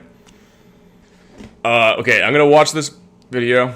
Oh wait, let me get this super first. Non-Euclidean latent space and its relation to language and the dissolution of the Lacanian signifier upon acquisition. Is that your nonsense theory jargon from the Discord earlier?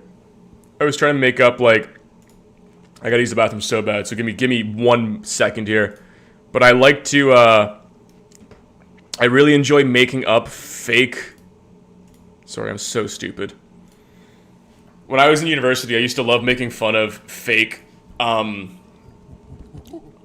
Better immigration crisis discussion F1 TP9G7K8. I don't know why that came in late. Non-Euclidean latent space. Sorry, and its they're reading relation to twice. Give me a language second and the here. Dissolution of the Lacanian signifier upon acquisition. When I was in university, I used to make up fake, like, critical theory quotes, because it's so easy to just ramble about, like, nonsense. You just be like, the instantiation of the juxtaposition of the colonial lens, insofar as it is hitherto, that you could just keep fucking going and, like, keep rambling on and on about, like, nonsense words and just big words. It's really fun to do. But, bathroom, and then we're gonna watch this, actually, I'm gonna throw this on first. We're coming to you from hot and smoky Colorado, where we're finally getting some much needed rain to put out the forest fires that are way too close. Anyway, I'm back for a couple days, so I do want to do an update. I want to talk a little bit about what's going on at the border. Now, as we all know, we had over 2 million people cross illegally last year. And whether that is good, bad, or indifferent, of course, depends upon your politics. From a rule of law point of view, questionable at best. From a political point of view, untenable. From an economic point of view, if it hadn't happened, we'd probably have 10% inflation because of labor shortages. So, you know, pick your poison. Which problem do you want to embrace? Which problem do you want to work against? Anyway, this year, this month... The bathroom's now full. That we're getting into, what is it already? August? Yeah, whew, okay. Two big things going on. First of all, the number of apprehensions on the border is steadily dropping, has been for 6 months. And the reason is a package of items that Joe Biden enacted as executive orders a few months ago. These things are basically summary expulsions, much stricter rules on things like asylum. They were all things that were part of a Republican-sponsored project early in this year to remake the border that was forced upon the Democrats. But then Donald Trump thought that this would be a victory for Joe Biden, so he told his allies in Congress to scuttle the deal. And then Joe Biden went on and basically imposed a Republican ultimatum as a series of executive orders. And I don't want to say it's working. It's too soon to know for sure. But we have definitely seen detentions at the border drop by roughly a third in that period of time. And so we're well below the high levels of where we were for detentions and crossings last year. And so far in July and August, we don't have full data, but preliminary suggests that that trend is continuing. That's piece one. Piece two is that folks from beyond Central America, remember that the majority of folks crossing the United States are from the failed or nearly failed states of Honduras, Nicaragua, and El Salvador. But there is a large and growing group that is coming from everywhere else, with India, Russia, and China especially being the big players. Basically, these are people that used to come to the United States legally. But in the back and forth of election non-reform through the Obama, Trump, and now Biden years, basically all the legal pathways for immigrants have been closed. And so people are just coming illegally, which means different tools are being used to regulate the flow. Specifically, what Biden has done is he's had a series of deep conversations with his peer across the border in Mexico, AMLO, Lopez Obrador, the president, and has quietly, behind the scenes, cut. Okay, Entertainment. Entertainment might be. I'll do that. Don't leave the website alone. Okay. What website? He's on the website of YouTube.com. Hello, kind folks out there. It is me, Saplo, here to entertain you. Man, I look weird on this camera. How's it going? I'm seeing some people in the chat. What are they talking about? You're gay. Hi, okay. J-Reg at home. Huh? Hi, hello people. I'm cool. I'm cool and I'm entertaining you guys. We got at last a handsome face. Wow, like you guys are so kind. It's so nice. Check out William Apologist. It's interesting. Dance for us now. I can't leave the website, so we're not going to be going anywhere. Look up Latent Space. Snap your neck. Man, this Brogan. What? Somebody just told me to snap my neck. Your chat is mean. First they call me handsome, and then they're telling me to kill myself. Get off the stage. Damn. What is your opinion on the fertility crisis and demographic collapse? Bruh, I think we should all stop reproducing. The only people who should be allowed to reproduce are people who don't know what money is. Let's pause my timer. Okay, yeah. It's Saplo hour. Say shout out Noah. Well, there you go. Hijack the stream. We love you, random guy. You are worth it. What's your opinion on a hot dog and Diet Coke? I'm not a Coke drinker. I like hot dog. But Diet Coke sounds to me like that's like the pussy's version of regular Coke. So I just say drink a Coke or don't drink it at all. Let's end this now. Put fire in the forest. What is your opinion on when it's okay to drink the milk past the expiration date? I think I like the sniff test. As soon as it smells bad, you don't drink it, but until then, you're good. You're good to go. I like when it smells bad. I still drink it. Because it usually has one day. There's one day where it can smell bad and you can still drink it and not eat it? Yeah, you can still eat. I mean, you'll be fine if you eat the raw milk. Oh, yeah? Yeah. You wouldn't get like at least a little bit of a stomachache? No, you'd be fine. You think you'd be chill? You'd be a chill god or no? I think I would be a chill god. I never used to torture anything as an animal. Like I wouldn't kill insects or anything. You know. I used to build sandcastles. I would force my little people to have a war though. That would have to happen. But I feel like that builds character. Okay, I gotta watch this video. Yeah. All right. Do you guys have high fructose corn syrup, or is everything you guys? It's less fructose corn syrup than the States. I know that much. Yeah. Back in business. Peter Zahan. A deal where Mexico will be actually the first line of defense. So this makes it more difficult for people from those failed states to travel north. Basically, once they get to the northern border, they're put on buses and shipped back to the southern border. And second, the Mexicans are no longer accepting third-party visas for would-be immigrants who are coming from places like China. It used to be that you could fly from China to Mexico City then come up. Not anymore. Now they've been flying to places like Ecuador and coming up, or trying to fly to Ecuador and then connecting through to Mexico. That doesn't work anymore. So now they're trying to go through Bolivia, which might still work at the moment. They've tried to go through African Connect, and now the Mexicans are saying, unless you have a multi-year, multi-entry visa for all the countries on your trip, we're just going to ship you back, which means that all of the countries that they used to start in, places like Korea or Japan or Vietnam or Russia, are now having to take deportation flights from Mexico City. So none of this would have been possible if you can't have a conversation with AMLO, and AMLO is a difficult guy to have a conversation with. Just ask Donald Trump. He batted his head against the Mexican City administration for a couple of years early in the AMLO reign. It hasn't been any easier for Joe Biden, but after a fashion, we have a degree of a deal. Will it work? For the moment, things are trending in the positive direction if you want to keep the border closed. Just keep in mind that this border is 2,000 miles long, and if the United States was to deploy its entire military to the border, that's only enough people for one dude every 50 feet, assuming no one ever takes a break or sleeps.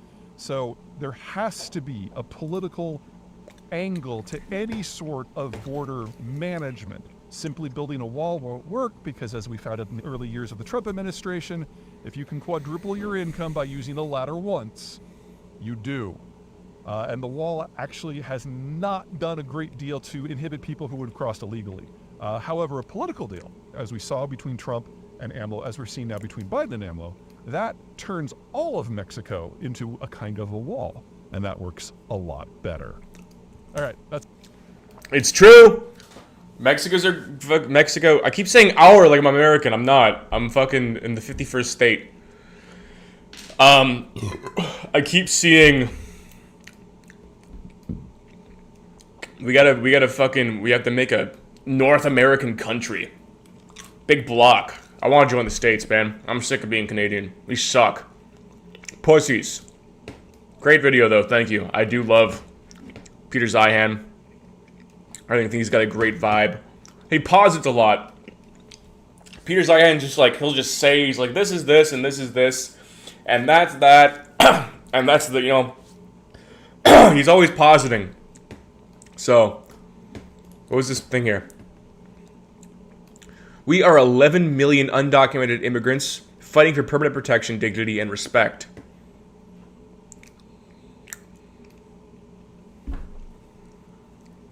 What do you got here?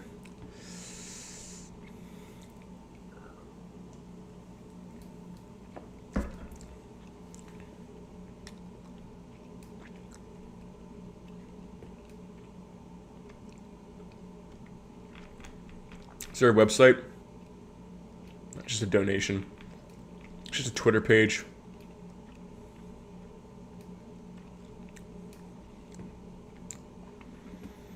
Regardless of litigation, Biden is... I just think we shouldn't have the fucking problem to begin with. It's just insane.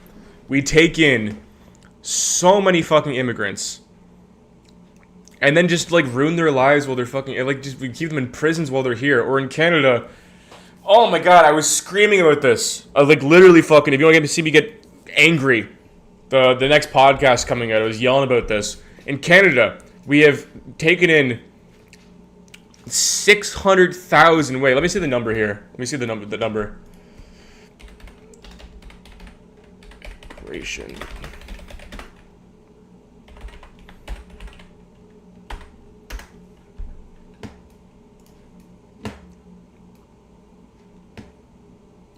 Here we go. Yeah. So look at this. Look at this giant. This jump doubles the last 2 years. Right in 2021, it literally fucking doubles. And if you go by country,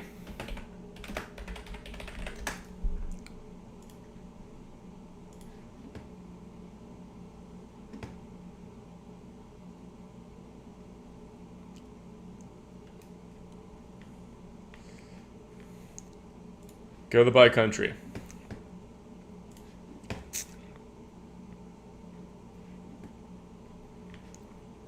Okay, Indian.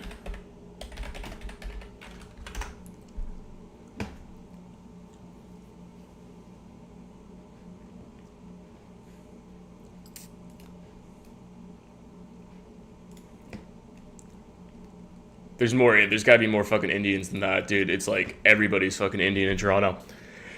And they come here, and they fucking work for Uber Eats, which is a non-profit company based out of America, or which is a non-profitable company based out of America that delivers fucking fast food to people. Ironic-ish immigration discussion x86 LV7 EGOC warn. 2 minutes added to the timer. 2 minutes to the timer. Yeah. They come here, they work for fucking Uber Eats, which is not a profitable company. Uber Eats profits.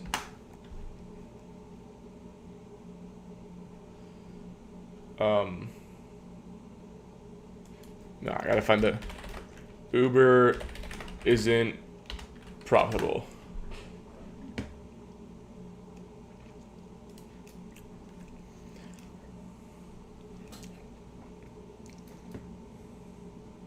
Oh, sorry.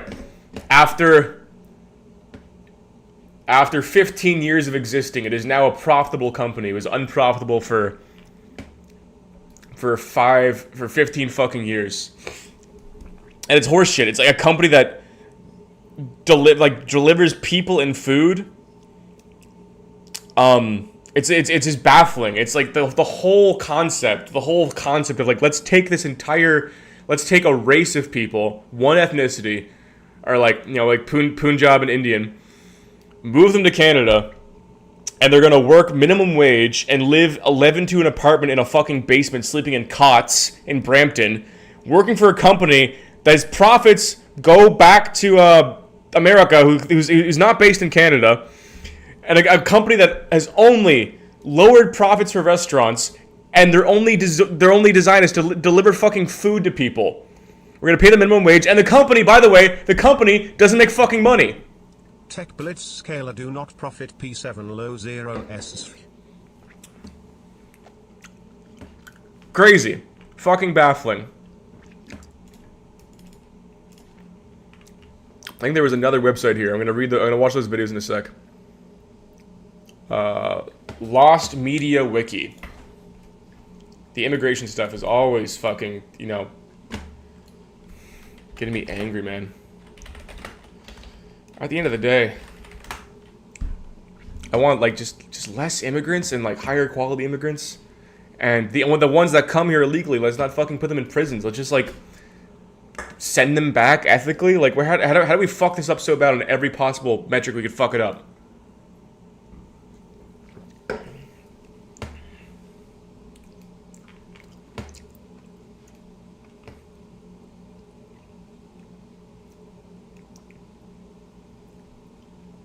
Oh, this is fucking weird, dude. I love Lost Media.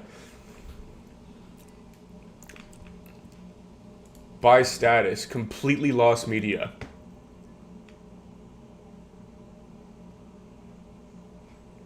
Lost early build of Wii game based on American Game Show, 2011.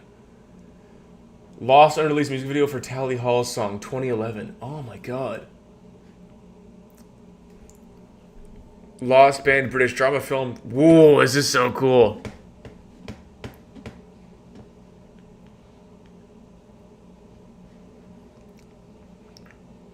Talking about Lost Media. Did you hear that YouTube algorithm? Lost Media. This stream is now about Lost Media. Give me 1 million viewers. It's Lost Media time. 12-ounce mouse. A Lost original pilot of Adult Swim animated comedy series. FA Cup final. 1956 Southern Junior Floodlight Cup final. Lost footage of football match. Some of this shit's so random. 2001 A Space Odyssey. Lost deleted scenes. Oh, wow.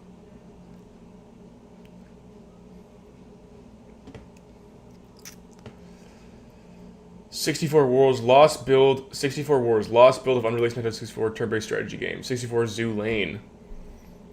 Lost pitch pilot. This is so fucking random. The $64,000 question. Lost unaired pilot of CBS revival of Steve Carlin game show. Cockpit. A Docker 6 in Alaska. Jesus Christ. These people are so fucking... Let's go to Found. Found Media. Hillary Clinton backshots 1985. Yes, that's what I want to see. Found Films. Found Films sounds interesting. A self-induced hallucination. Found Jane show and documentary on Slenderman Creepypasta 2018. Wow. Cards of Death. Found slasher filmed. Blue Velvet. Found deleted scenes in mystery thriller. Cupcake Land. Crybaby Lane. Found Nickelodeon TV horror film. It must be like the truest shit about Lost Media, which I find really fascinating, is that it'd be really weird to see a piece of Lost Media on TV, like as it aired, and then it having a memory of it existing and then realizing it's gone forever. Like, I want to find some stuff from, like, 2006, just really random. The Electric Piper, found Nickelodeon animated TV film. Like, what is this? I swear this is, like, would have been something I saw as a child.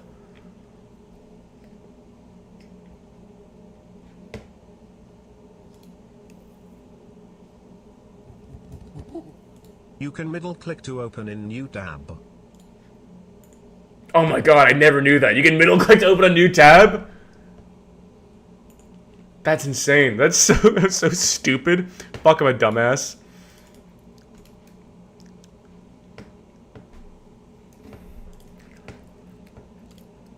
Electric Piper. Yes, well, you know, that bike has some serious problems. The brakes, for instance, don't work. And I don't need brakes. No, I imagine you don't.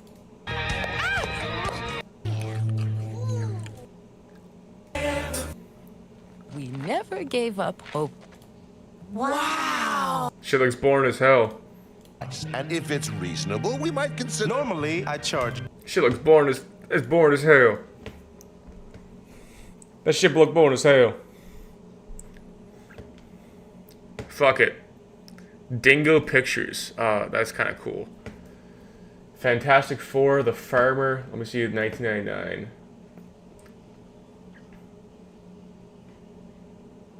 Fundamental Fantasy. Glago's Guest. It's Lost Media because it was too boring. That's a good point. They're like, what do we do with these files of this movie no one's thought about in 20 years that aired once on television then never again? And they're like, oh, just fucking who gives a fuck? Just delete it.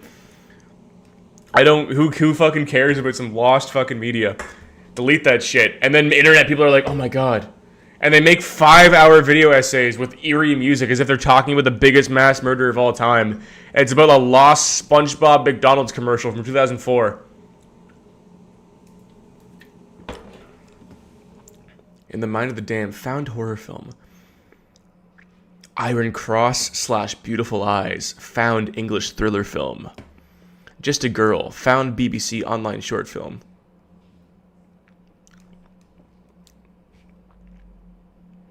Live Hot Potatoes, found uncut version of Wiggles video 2005. The Legend of Simon Conjure and Deadly Lessons, found action film 2006. A compulsive gambler, anorexia nervosa. Need to be feeling somebody's. Yeah. This is exciting. Our Footloose remake, found parody film. Do you like when I read it like this? Do you like when I read like the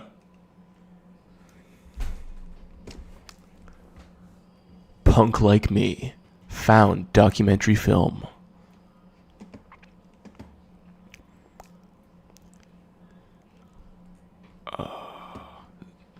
Silver Circle, found animated thriller film 2023. Trickle Down, found Ralph Bakshi political short film 2012. Wake in Fright, found Australian psychological thriller film 1971. That's fun. It's fun. It is FOMO. That's a good way to put it. Here it is, right here. That's what I wanted to see. Grab this video. Grab this vidya.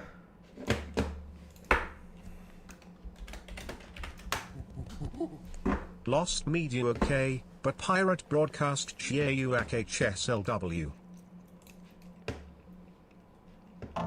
There is a city in Canada It is called Brampton, Ontario. In 2001, Brampton was 60% European. In 2021, it was 18% European. In that time span, the South Asian population grew to a staggering 52%. Brampton, Ontario, is one of the most striking examples of Canada's astonishing demographic change. A city called Surrey, British Columbia, has undergone a similar change in a similar period of time. The ethnic transformation of Canada is likely the most rapid of any European country. This change has been entirely negative, and you don't have to take my word for it. Between 2016 and 2021, Brampton lost 6,000 people who were originally born in Canada, meaning Canadians from Canada who have experienced this change firsthand don't like it. And anecdotally, Brampton is viewed the same way in Canada as a city like Detroit or Baltimore is in America. Those who view this demographic tidal wave favorably are either ideological fanatics or generally ignorant of the forklift crash that is Brampton, Ontario. When I say ideological fanatics, this term is synonymous with our ruling or political class. In 2013, then It's a very heavily edited video. Mayor of Brampton, Susan Fennell, as well as some other officials took a trip to the former British Raj to advertise the Greater Toronto Area as an ideal destination for immigrants. Well, an ideal destination for stealing cars and forming gangs. This video will not be covering the consequences of mass immigration. My focus here is to elucidate two things. First is how such an extreme and ridiculous program was allowed to be implemented at all, and the second is why the ruling political class is able to simply enforce their will on everyone else. States are always governed by a minority of people compared to the general population. In every state, there is always a class that rules and a class that is ruled. And in every state, the class that does all the ruling Sniff is the less mic for numerous than the 5 ruled. seconds straight. Sniff the mic for 5 seconds straight. Oh, my lung capacity is too big. It's hard to get a long sniff in.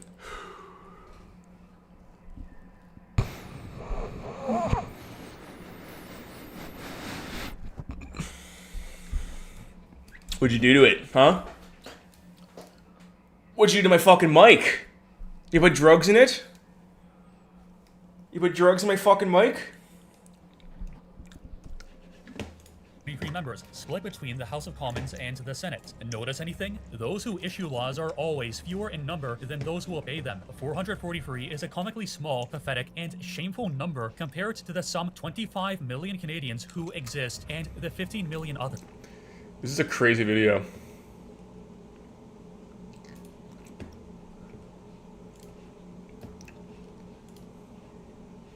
Victoria 2 review. That's fun. Wilhelm Apologist is a monarchist imperial. How does someone? How do multiple people in this chat have opinions on? Oh wait, no, you sent this video. That's why.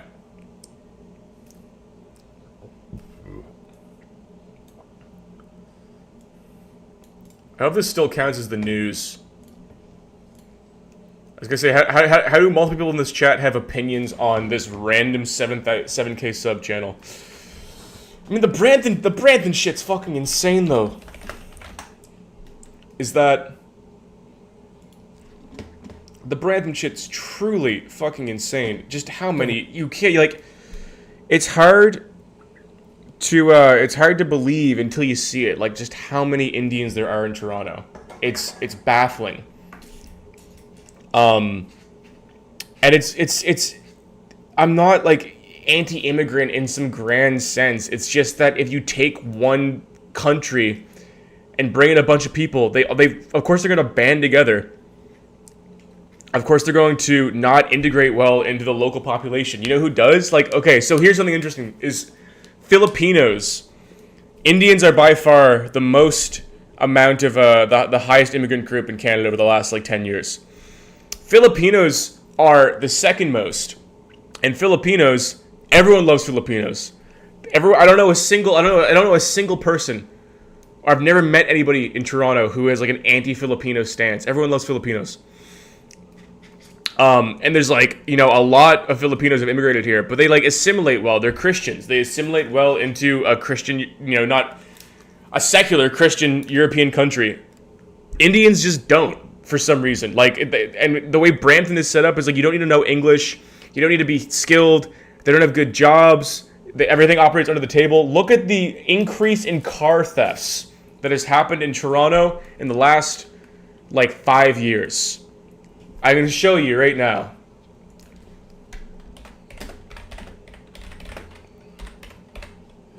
Increase Toronto.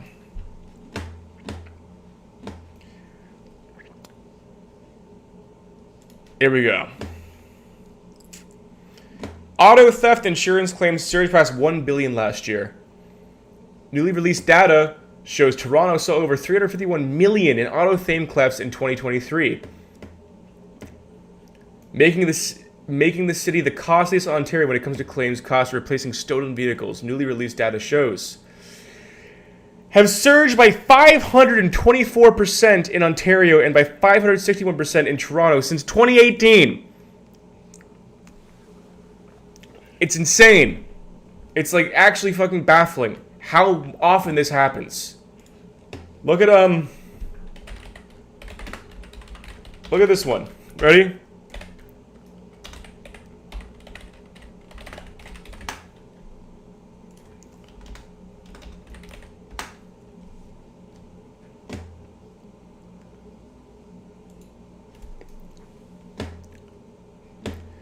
Here we go.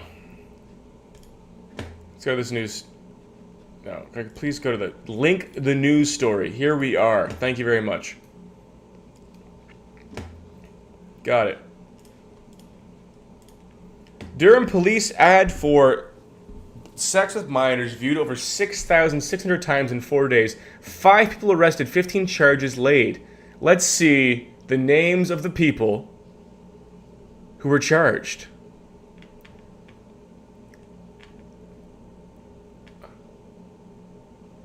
Oh man, come on, I just saw the fucking names. I saw this like 2 days ago.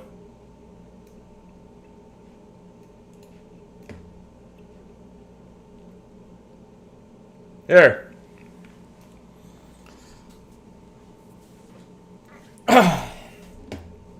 Actually, there's a mix here.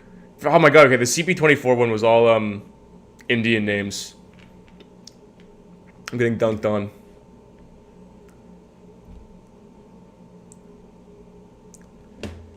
Anyway, it's fucked.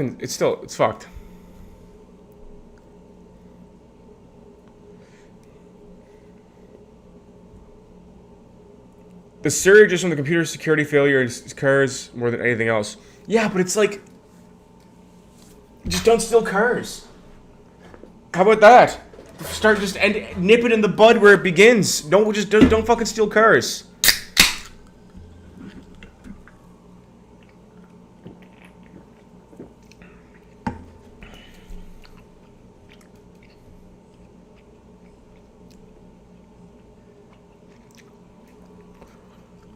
Anyway, I'm not going to continue on an anti-Indian tirade here.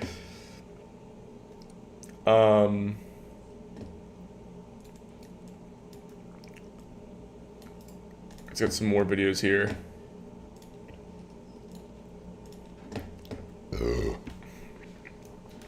I know, I agree. Precarious people have no incentive to respect the system. If you're brought here and you're poor, you remain poor, and you're not from this country, you have no incentive to assimilate properly or respect the system. So let's not fucking bring people in who are not going to respect the system and have no incentive to assimilate. Let's just stop it from where it begins. The issue is that we're bringing them in. It's not like it's still our fault. Like, we can just not do it. It's not a radical position to take. It's not like a racist position. It's not a fascist position. It's not a bigoted position to take. It's just logical. Don't have to bring them in the first place. The race to a $1 billion market cap for startup companies has been getting faster and faster over time. It took the average S&P 500 company 20 years to reach $1 billion valuation.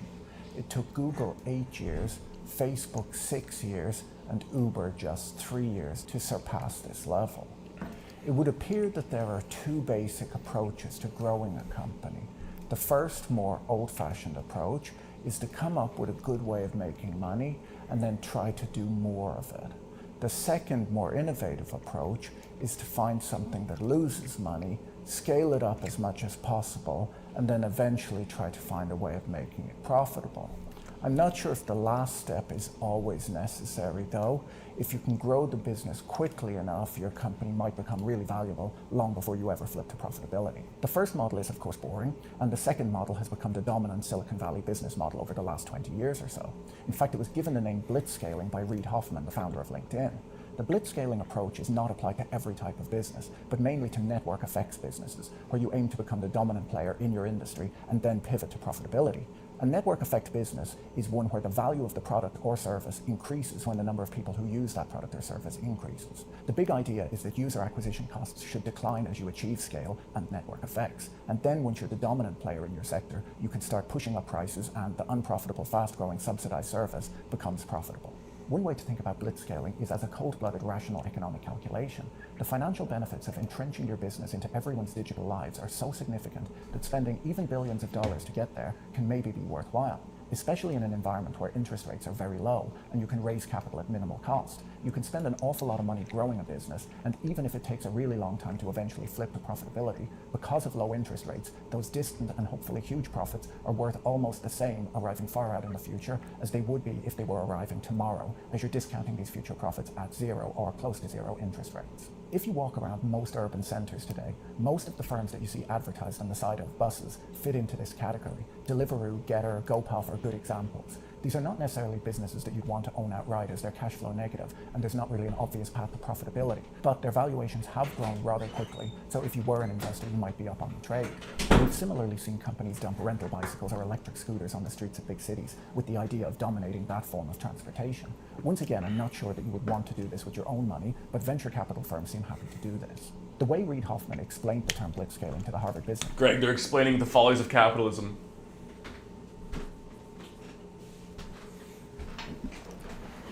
I don't give a frick! I don't give a frick about the follies of capitalism. We just made $120! Yeah! We're rich! We don't gotta talk about capitalism anymore. That's true. We made $120! I made $120. Oh! No more money troubles for us, baby! We did it. Is this still watching? Does this still count as watching news? No, I gotta pause it ethically.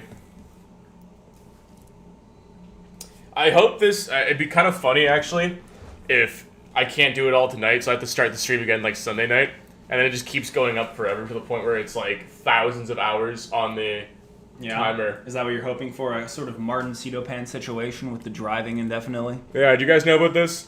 Do you know about the My Summer Car debacle? Martin made a, look this up. Pull this up. Is this 8 bubblies? Yeah, it's 8 bubblies. You consumed 8 bubblies. I love seeing Dreg. I love seeing Dreg happy. I love seeing Dreg happy. Oh, I love seeing, look up the Long New Foundation.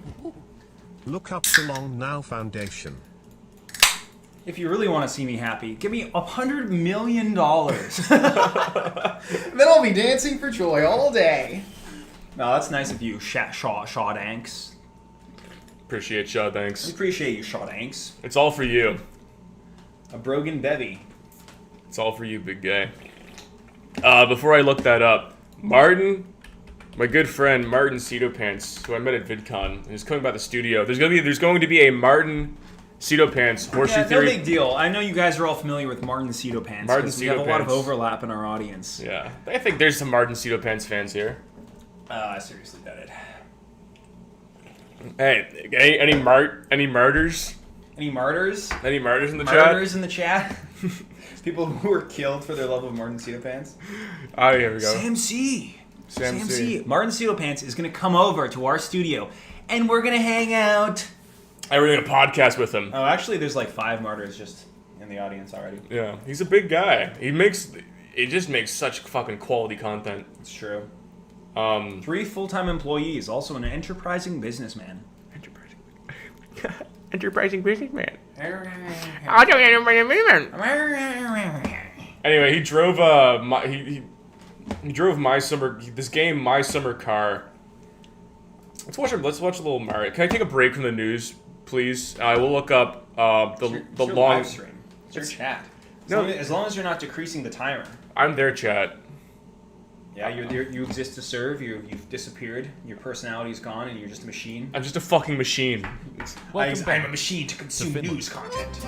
In the last video, we experienced the many wonders of Finnish culture. Building a rally car, getting very intoxicated, tractor driving, dying of dehydration, hydraulic press channel, dying for pissing on the TV,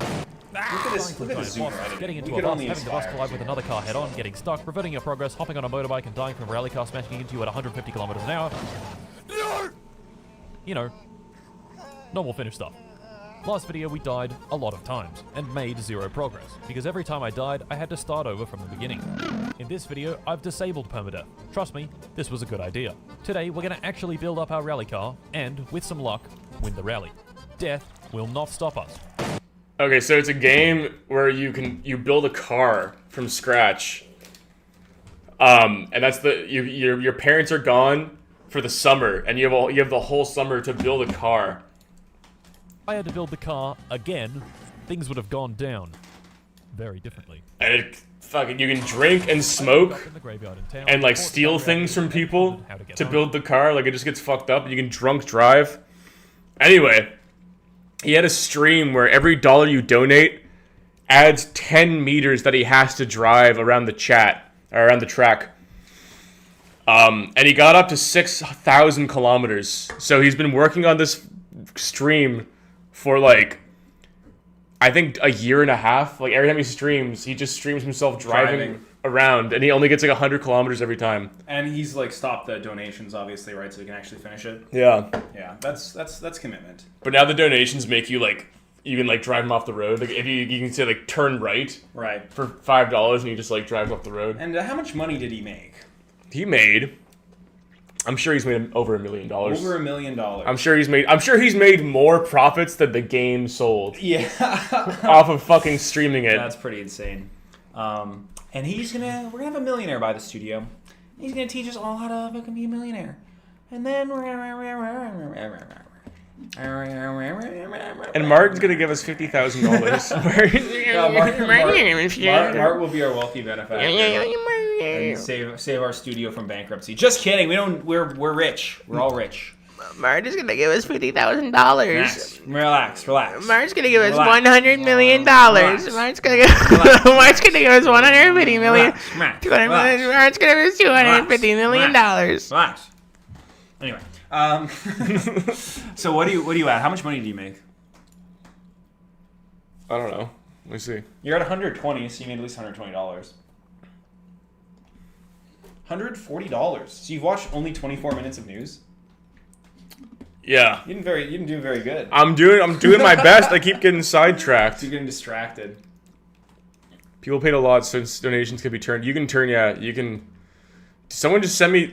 I want to be forced to read Fox News for like 2 hours, but that'd be such a boring stream. It would just be pain for me. Yeah.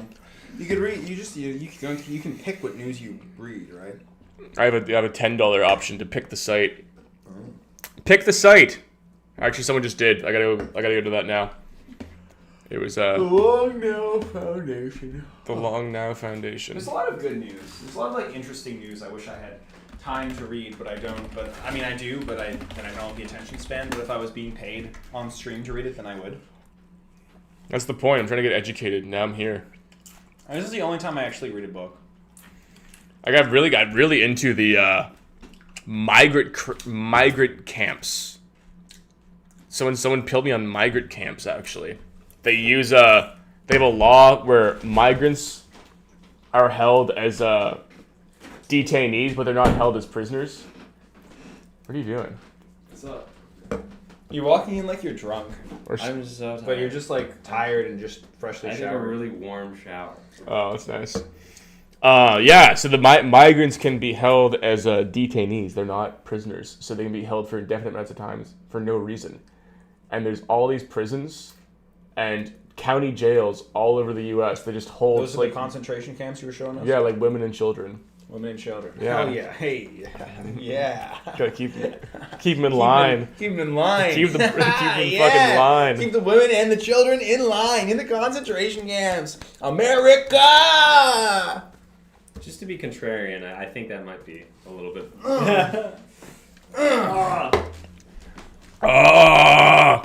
The Long Now. Okay, start the timer.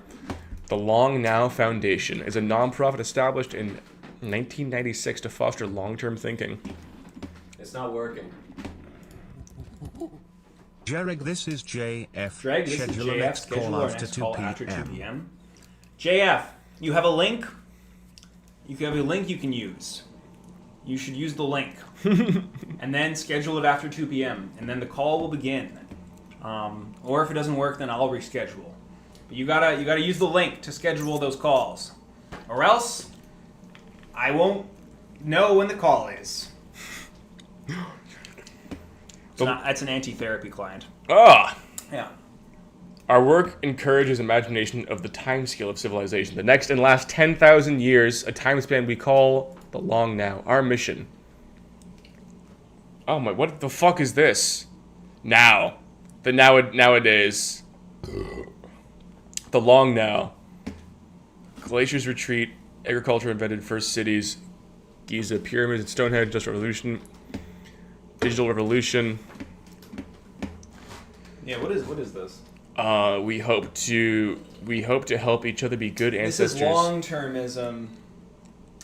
Long-termism. What the fuck is that? It's like, we're thinking about the far, far future in terms of humanity. Why does there have to be an ism at the end of it? Because, I don't know, autism? The Clock of the Long Now, an immense mechanical monument installed in a mountain designed to keep accurate time for the next 10,000 years. In Texas, the clock provides a rare innovation to think and engineer the timescale of civilization. It offers an enduring symbol of our personal connection to the distant future.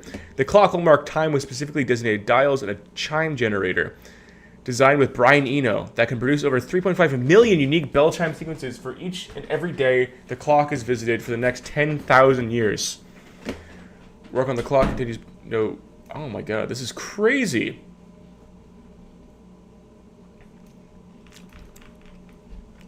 Projects. The Clock. The Rosetta Project. Talks. The Interval. A public space in San Francisco for inspiring conversations. Fuck, man. Hey, if anybody wants to, any tech billionaires want to donate, want to open a bar in Toronto just for private CCCRU members.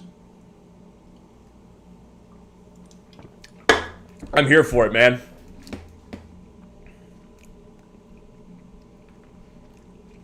Ideas. Well, this is fascinating. Is this just about thinking about the future in long term? Mission. Clock. Why build a giant clock? Why would anyone build a clock inside a mountain with a hope that it will ring for 10,000 years?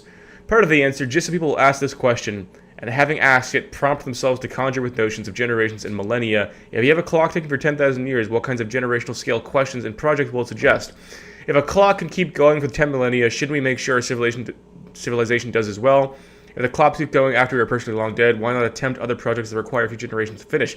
I like this idea. I like this idea a lot, actually. I think a big folly of our world is that we don't see in the future. We don't plan long term at all. We just really live in the immediate. No one thinks even longer than a year ahead from now. And if you can't fix things immediately, then there's no worth in doing it. It's all this black and white thinking. Because things happen in such intervals. Things happen so slow. It's not about fixing things tomorrow. It's put the things in motion to fix the thing in the future. If we had kids and we had futures, we could do it. They've been building a fucking cathedral in Madrid for 500 years. It's so cool. Think about that. Someone in Madrid built a pyramid, or is built a cathedral between the years 1740 and 1780, where they spent their whole working adult life working on one thing that wasn't even close to being done, but also wasn't even close to being started. Barcelona, but is it Madrid or Barcelona? Spain Cathedral, 500 years. Sorry, Barcelona. I misspoke.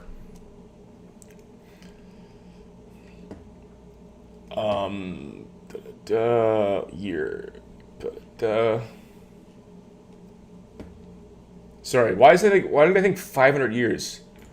Origins. This is not what I was thinking of. Thing being built.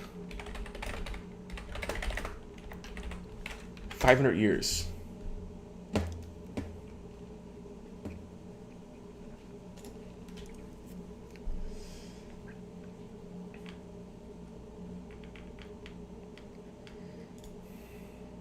Westminster Abbey. The Milan Cathedral? Maybe that's what I was thinking of. Oh, lots of things. Anyway. Many people also died in their 40s and got paid in beer. I like that. I like...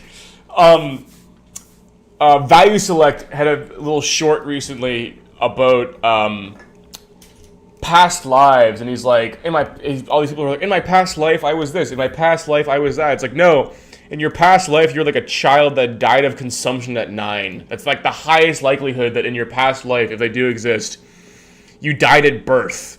There's no past life. You were like you like a 23-year-old who got hung for stealing a loaf of bread. That's fun. There was a another Lost Media. Okay, yeah, I wanted to see this thing here. Someone sent in.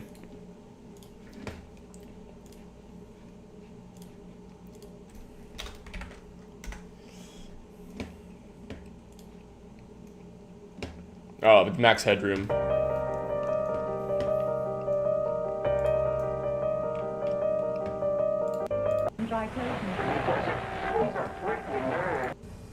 I'll get you a hot drink.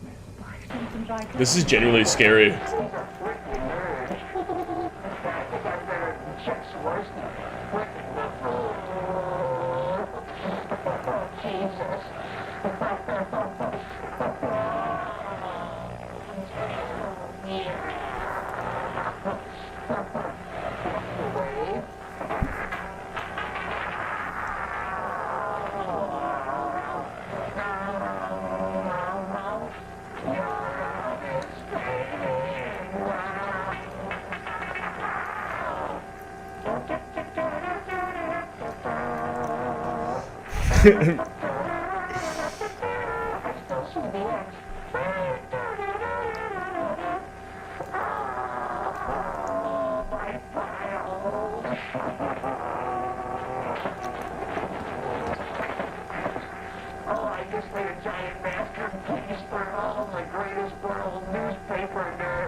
That's so awesome.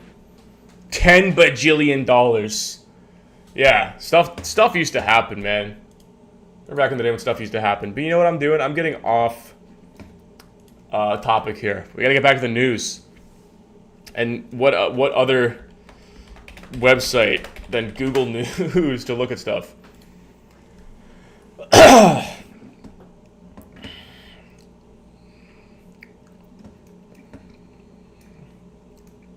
I want to see something interesting.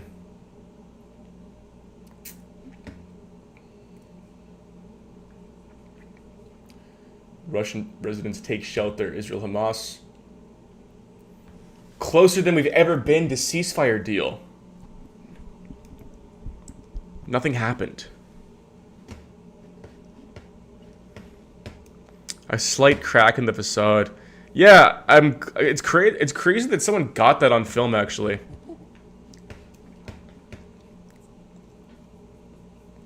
Boy pleads guilty to Toronto's youngest ever murder, age 12. Jesus Christ. Sorry, I know I was just ripping on fucking true crime garbage, but this is interesting.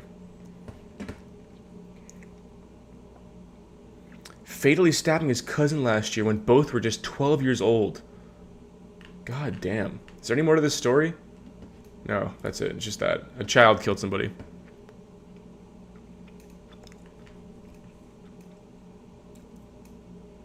I got monkeypox. I don't care about Toronto news. Just get world. I want world news.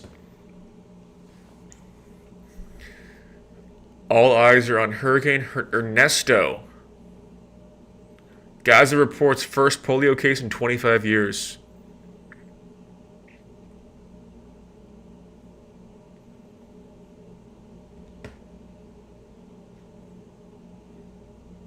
Yeah, no, just actually, I really want to look at what's going on in Do you guys know? Do you know about what's going on in Bangladesh? This is interesting.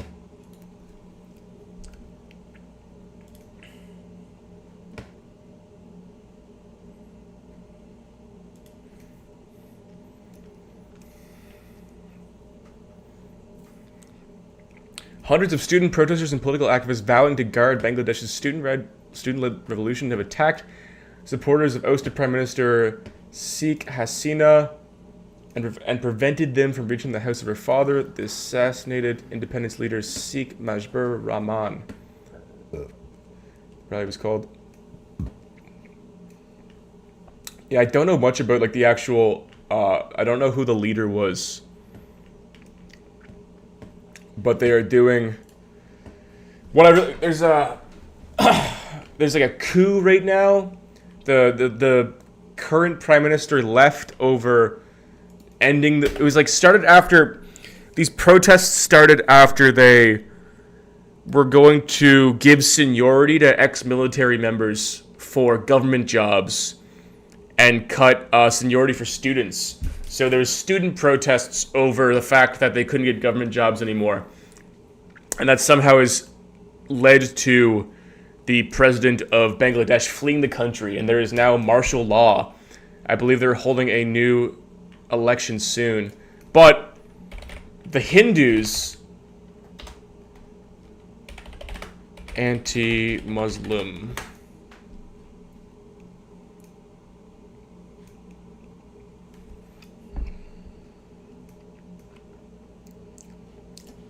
There we go. Yeah, so the Hindus are attacking the end of government jobs created ISIS. Damn, I gotta look into that. Yeah, the Hindus, they're doing like the Hindus are committing a bunch of violence against the Muslim population there.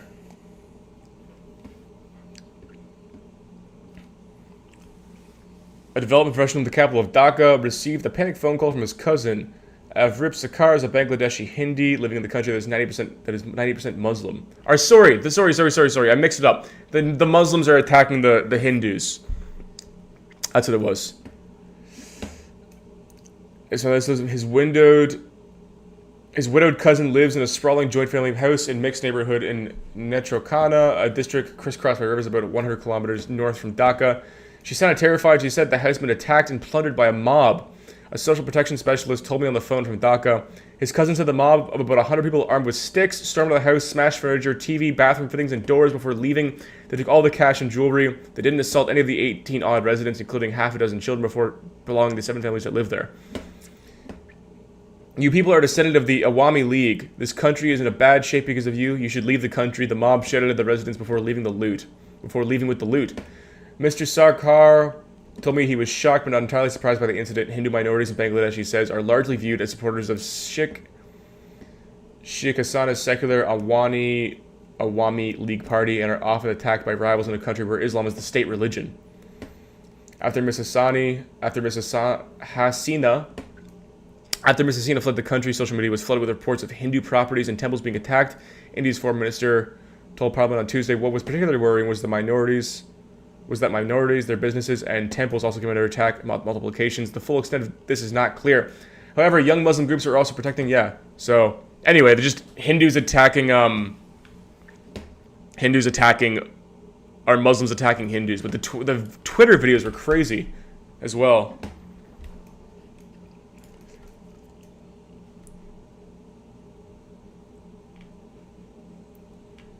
Wait, fucking... I don't know what the fuck. Just racist. Do I follow this guy? Fuck. I don't even follow by this guy. I follow by Yakub.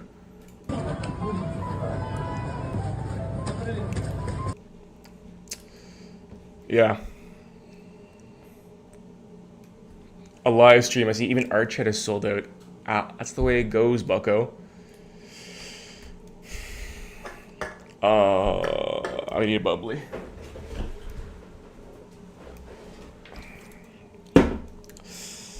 At Bangladesh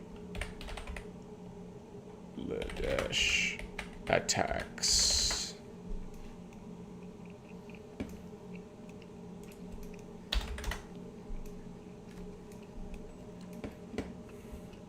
Here we go. Islamist radical mob attacks Hindu minority house in Kamia of Chittagong village division of Bangladesh.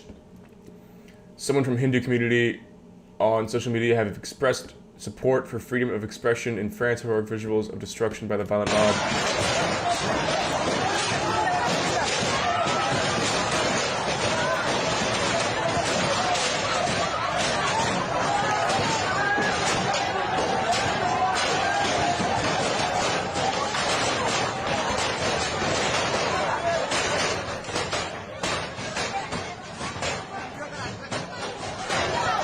They're destroying a house with fucking... No, they're not even gunshots. They're destroying a house with, like, cricket bats.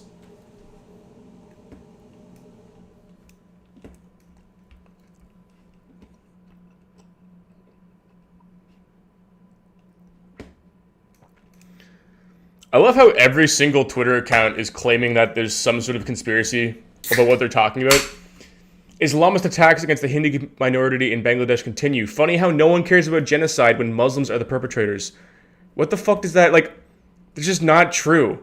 No one likes, the media hates Muslims. There's no, like, why are you insinuating that somehow the media is pro-Islam? Also, anti-Hindu as well. There's a huge anti-Hindu sentiment in against the Modi government, which is the Hindu Nationalist Party. And also within Canada, there's anti-Hindu sentiment because they've brought their ethnic and they've brought their territorial conflicts over here, and now there's all these fucking there's all these protests of like different Indian groups protesting against each other, but within Canada for territorial claims within India. It's insane. There's like marches for what is the province in India? I don't know. Is it provinces or states in India?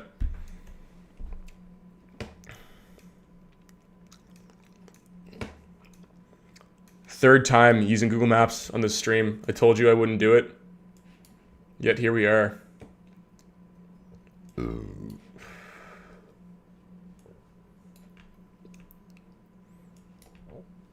Yeah. Haryana. North Indian state surrounding New Delhi on 3 sides.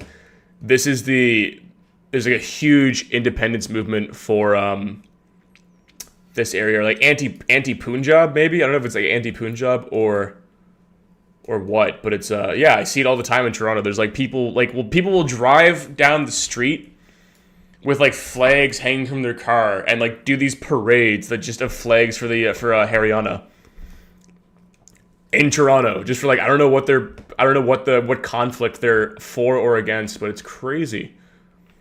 And like anti-Pakistani people. It's crazy. It's fucking insane. What are we doing?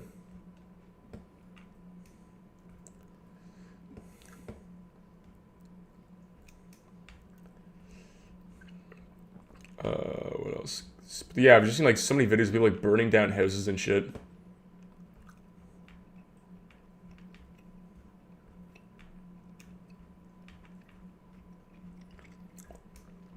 the Jewish and Hindu unity versus Islam and I don't know what Christianity doesn't really have unity with any other religion. I guess probably Jewish makes the most sense. Okay, I gotta use the bathroom real quick.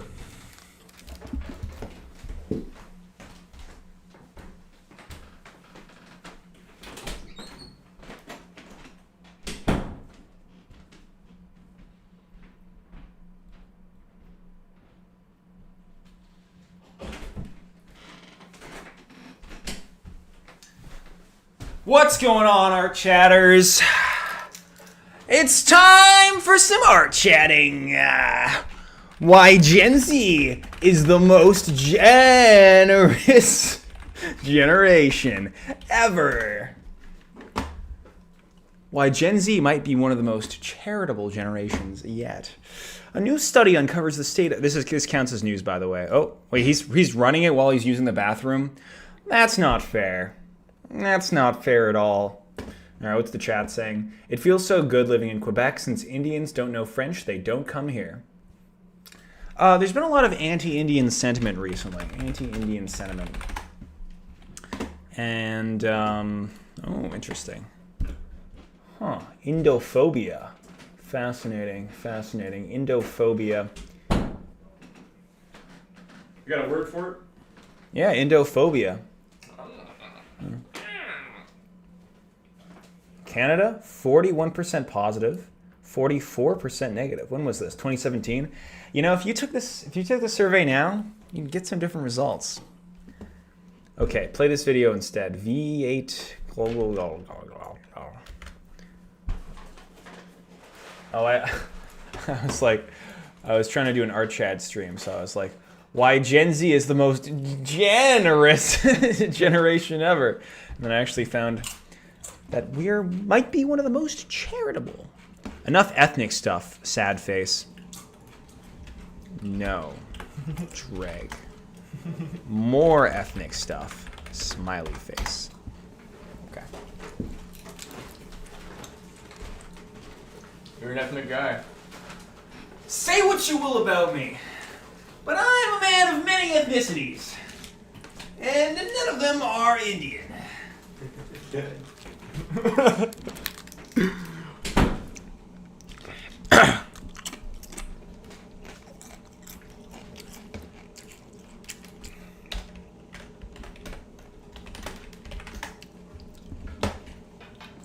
Oh, I love this fucking video. The ability to interface with vehicles. It makes perfect sense that women and Europeans can't understand the value of a good drive. It's like being a horse roaming the open concrete plains of the greatest expanse of interconnected infrastructure in human history. Women can't fathom the sheer pleasure of a cruise because they don't interface with vehicles on a subconscious level. When a man pilots a machine, he becomes it. His subconscious awareness exits first-person view and he gets a third-person perspective on the entire vehicle. That's why they call it your third eye. It opens the first time you ignite a combustion engine and control something bigger than yourself. When women do it, they don't have that connection, they're just consciously turning the wheel, pressing pedals, and pushing buttons. It's why they get increasingly stressed the longer they're on the road. The cheeky cruise, the highway zoom, the interstate journey, and the coveted night drive are core elements of being a man. You watch the world through a montage of scenes displayed on your windshield. This is the best video ever made. You occupy a state of absolute seclusion while nestled amongst the greatest intersection of human activity your community has to offer. You experience music in a way nobody in human history could have. Even on a level of versatility and ease not possible only 20 years ago. It surrounds you with perfect clarity and impact, becoming the soundtrack to your existence as you travel at speeds that ancient kings and holy prophets couldn't have even fathomed. As civilization dwindles into a slumbering era of decline, the night drive increasingly becomes an expression of abundance. It is to burn gasoline simply for the sake of experiencing what a tiny sliver of human existence has been privileged to know. Raw speed and power controlled between your fingertips.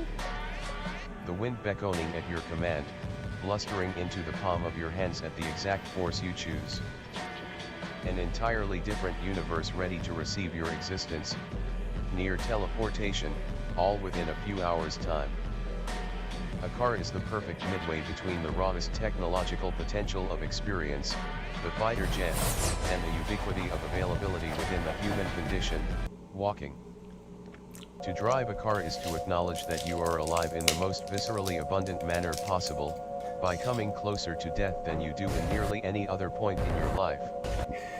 To drive is to live. To drive is to touch greatness even occupying the lowest dregs of life. To drive is to embrace the consequence and responsibilities of power as you enter the great asphalt arena. When I am driving, I am a real human being, and a real hero. I don't eat, I don't sleep, I do nothing but think of you. You keep me under your spell. You keep me under your spell. You keep me under your spell. You keep me under your spell. You keep me under your spell. You keep me under your spell.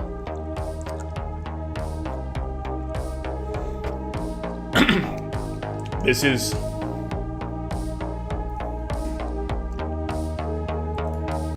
That's one of the greatest YouTube videos ever made. I'm subscribed, I've watched it. So fucking good. That's just like genius.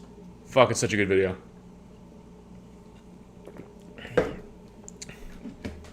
It's truth. It's like truly something that like I lament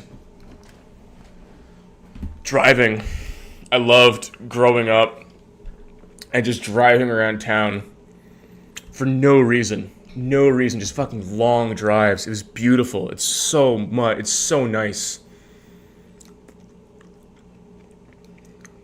It's so nice.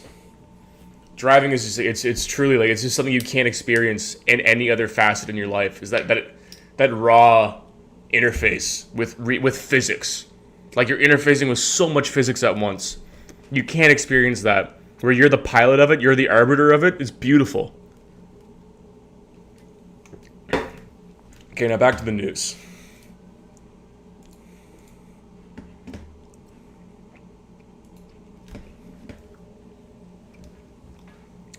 You haven't slept for 4 days?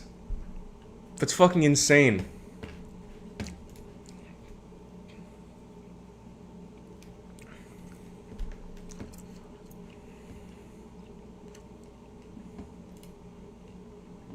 Sniper shot Trump gunman's weapon and delayed him. A police sniper potentially saved lives by shooting the rifle of Donald Trump's would-be assassin and knocking him down, an investigator says. What? The fuck? According to a report by Louisiana Congressman Clay Higgins, the sniper's bullet damaged Thomas Matthew Crook's gun and disrupted his aim after he took his first shots in Butler. Moments later, a Secret Service sniper killed him. The report comes as Secret Service temporarily reassigned some bodyguards from President Joe Biden to Trump, according to U.S. media. Trump will also be given bulletproof glass protection to allow him to resume outdoor rallies. The former president did not have the protection during his 13th of July rally in Butler when a bullet nearly hit him squarely in the head. That was a month ago? Jeez, it feels like it's last week.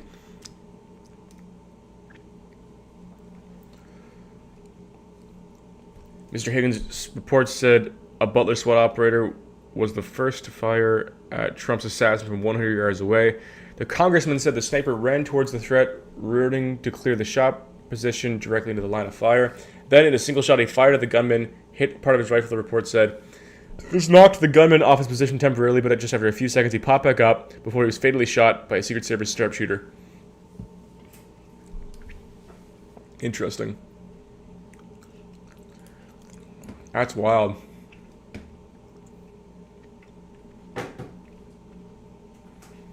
What if a giant solar superstorm rocked the Earth? The French town telling visitors to stay away this summer. Good. Fuck them. Fuck tourists.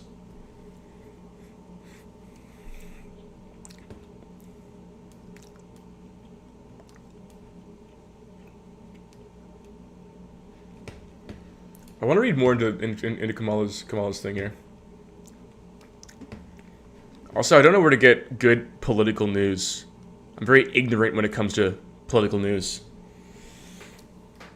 If someone wants to give me a good political news site, I'd love to hear it.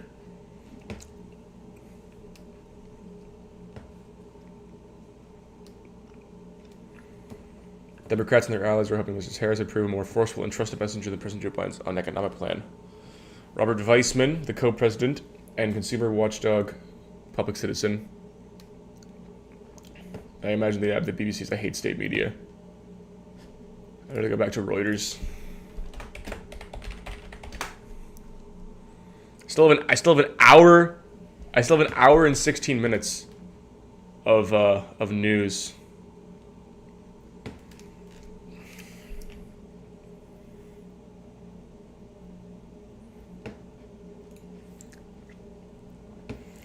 This is interesting. I remember when the stock market hit a little bubble, a little big sell-off.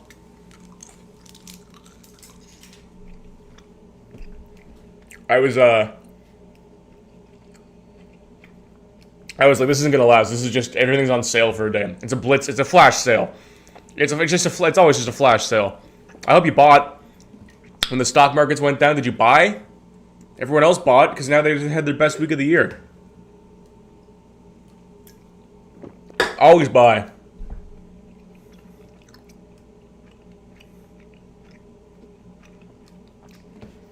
Randy, most are not far right. UK's far right English nationalist race riots. I saw that one video of the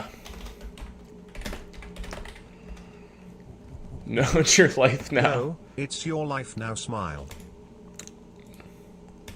2 minutes. Sorry, pounds. So 3 minutes added. UK riots. Looting. Stock market is a scam. I know I have 100K in there. Good.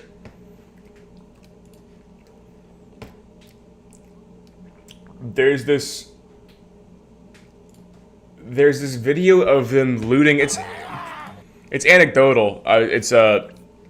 It's a little thing, but they're looting a Lush. Oh God.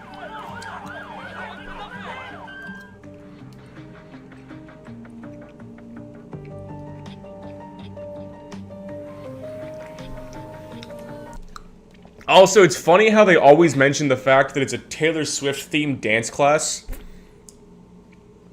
I don't know why, actually. It's kind of a weird detail to include. Every single time you look up the story, it never just says, like, 3 were killed, or 3 little girls killed, or 3 little girls killed at, like, summer camp. It always says Taylor Swift themed dance class. It always has that specific line. It's a very weird detail to include.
The UK riots are interesting because I don't like. Looting your own city over, like, fuck, I gotta find that video of them looting the Lush is crazy.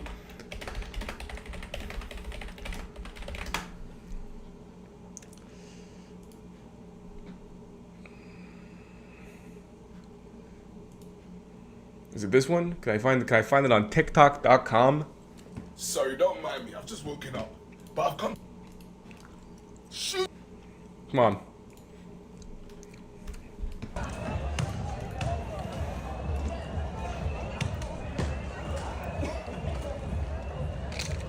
Shoe Zone?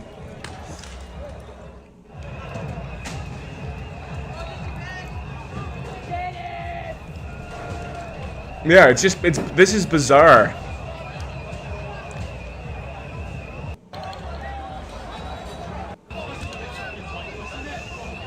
It's like a drunk jacked guy.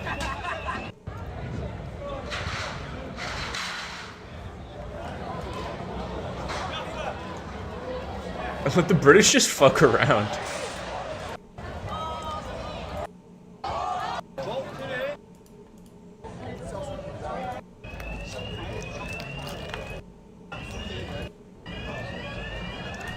Jesus Christ. In Hull, where they looted the Lush, it was because loads of off-Cumdens, as we say in Yorkshire, came up from south of the River Humber. Off-Cumdens? What does that mean? No, I agree. Looting is fucking off-Cumdens? Are you a Satanist? Absolutely not. That's so funny. Yeah, no, it's so like the but what does off-Cumden mean? Off-Cumden. Off-Cumden. Off-Cumden is like people who came up. It's so, yeah. It's just like, it's ridiculous, the looting. It's like, why would you loot? But there's a genuine problem to assess here. Like, there's the mass immigration has been a disaster for any country that tries to implement it the way that it's been implemented. And it's just ridiculous that they would fucking loot.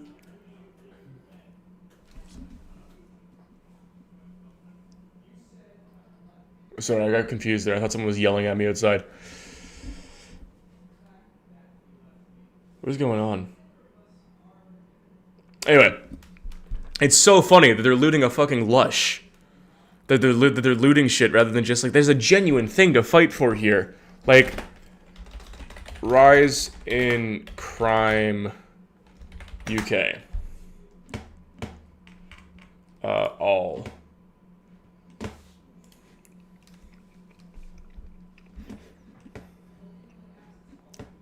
Yorkshire welcomes the world's poor like the Statue of Liberty. Give me a graph. Give me the graph. I don't want to read. I want to see a graph. Graph. I don't want to fucking read. I want to see a fucking graph. Here we go. Raw stats.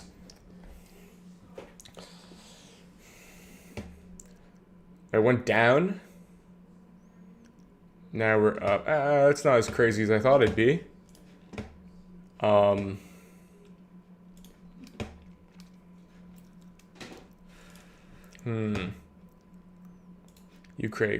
UK crime rate by country.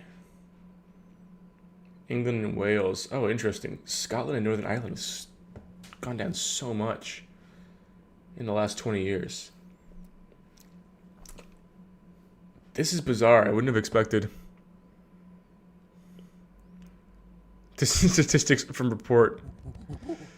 Find the underlying problem that drives immigration. Graphs are damned lies.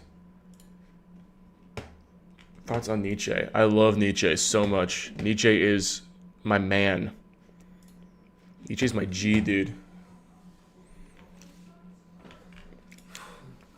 Fucking will to power. Oh my god. Every time I read Nietzsche, I'm just like, hell yeah. His only issue is that he was a loser.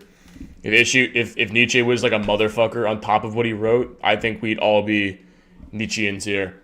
everybody would be a Nietzschean. There'd be no reason not to be. Just the evidence would be so damning. But his issue is that he was a loser in real life, and it's hard to trust someone who didn't, was a bit of an incel. So, a little rough there. Nietzschean gang, Nietzsche. Nietzsche famously wasn't a NEET either.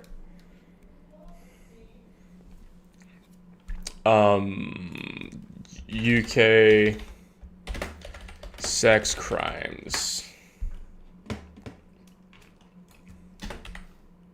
rise.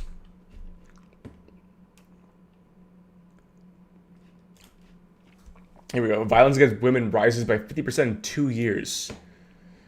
Rises 10% reports of sexual harassment. Double. Interesting.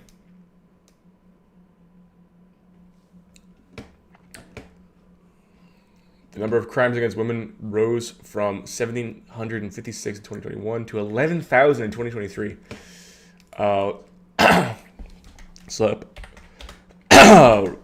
Grape Stats UK.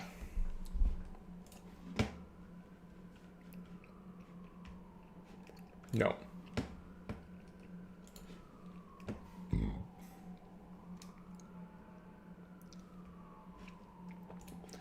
Yeah, I gotta stop. Here we go. Where is this pull from? Oh god, there's an awful rise. Jesus Christ. Jesus Christ, that's wild. I can't see the source if I'm... Show source. Unless I sign up, I can't see the source. Statista.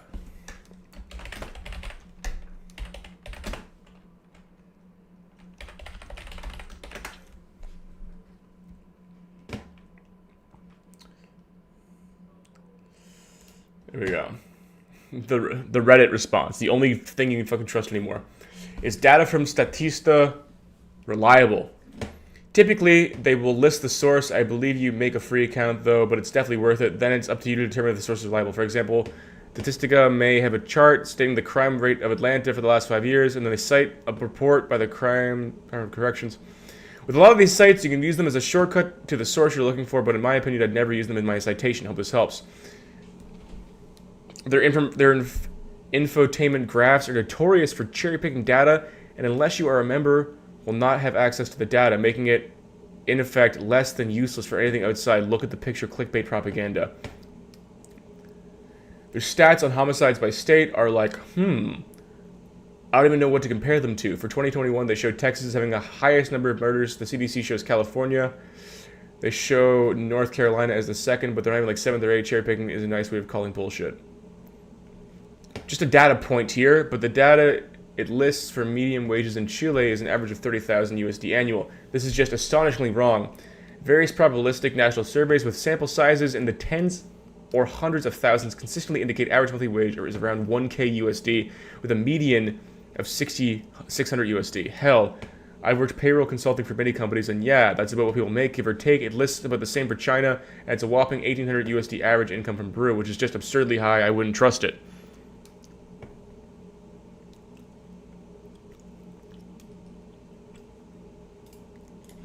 Ooh, rabbit hole.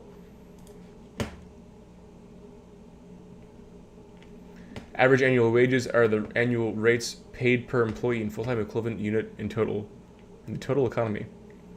Iceland, 83,000 US dollars. Have anyone been to Iceland? Here, Iceland, I had a stopover in the Reykjavik airport. I've been meaning to go back actually. I want to go to Iceland for I gotta go to Iceland for a little visit. Iceland's very nice. But it's so fucking expensive. Jesus Christ, it's expensive. Excluding London. Yeah, there's a really good... I recommend everyone watch this Brit Monkey video. I'm not gonna watch it because I'm on a path here. Britain is a dump. That's a really cool video. You should watch this. Britain is a dump. Great vid. Switzerland, Norway, yeah, all the good ones. Canada, Mexico, Greece. Interesting. Can I see the full list? 1986. Oh, this is kind of cool. 2003.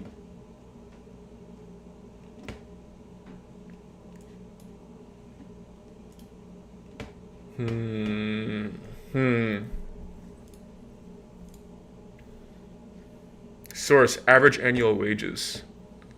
Where are they getting their source from? Are they sourcing themselves?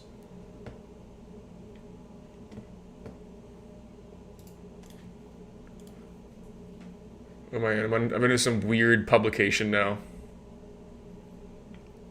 Unemployment rates in Spain. 12% in Spain. Jesus Christ. Canada, 5.4. Real wages are down 15%. Israel, Costa Rica, and Belgium. And the Netherlands, they've gone up. Latvia, where is my country of Canada? Real wages down. Damn. Too much siesta. I know. Latvia, that's interesting. This is a weird mix of countries. Sweden, Finland, Latvia, Slovakia, Czech. Employers' responses to changing needs due to AI. Retaining or upskilling internal workers. Manufacturing. Buying services from external companies. Hiring new workers. Attrition or redundancies. Workers using AI have improved employment in their job. Not for long, bucko. Soon it's gonna fucking kill you. Soon it's gonna knock you out.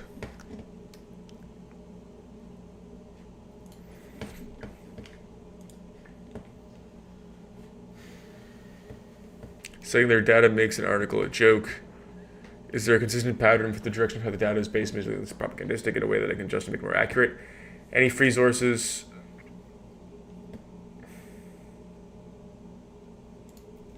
What does this say? Statista is generally considered a reliable source of data. Statista is a leading provider of market and consumer data, drawing from over 22,000 sources, including government statistical offices, industry associations, and market research firms. The data is typically well-sourced, and they employ rigorous quality control measures. However, as with any data source, it's always advisable to cross-reference findings from Statista against other reputable sources to ensure accuracy, particularly for specialized or time-sensitive data. Is the data available from Statista reliable? No. Statista is not a data source, it's an image source. I love data, I love charts. Oh my god, Morgan Freeman just subscribed to me. Holy fuck. I love data and I love charts. But most chart publishers have lousy data verification procedures. Statista and Our World in Data are two major offenders in this regard. Sadly, most data producers don't produce their data in charts. If they do, their charts usually suck. See IMF and World Bank, whose data are wonderful, but take the Statista chart of CCTV cameras installations worldwide. Most surveilled cities: Chongqing, Shenzhen, Shanghai, Tianjin, Jen, London, Abu Dhabi.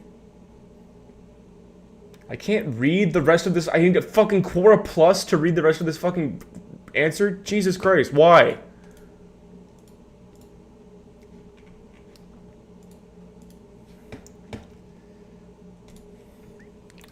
Come on.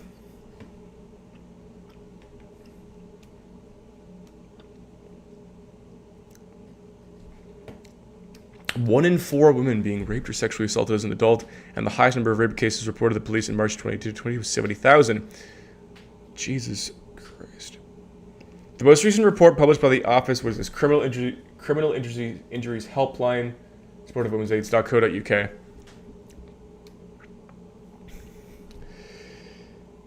Rape offenses have increased dramatically in England and Wales since 2012/13. The number of rape offenses in the year ending June 2021 was 61,000. How many men are raped? How many rapes are reported? Jesus Christ, dude. Anyway, it's fair. Back to the UK thing. The aggression is fair, I think. I don't think the violence, of course, there's better ways. And if you just want to, like, give anybody a reason to write off your entire belief or your entire movement as, you know, far-right thuggery, whatever the word they use is, That's a good way to do it. Break shit. You want to discredit your entire movement or your entire idea? Break shit. Rob a fucking lush. People are gonna think you're a moron. What's with the two-tier policing?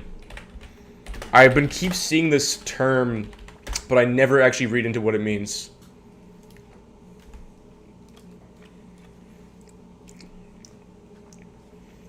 The conspiratorial belief has spread online, fueling disorder in Britain. What is two-tier policing? One sec, I gotta trick. Oh, come on, don't load.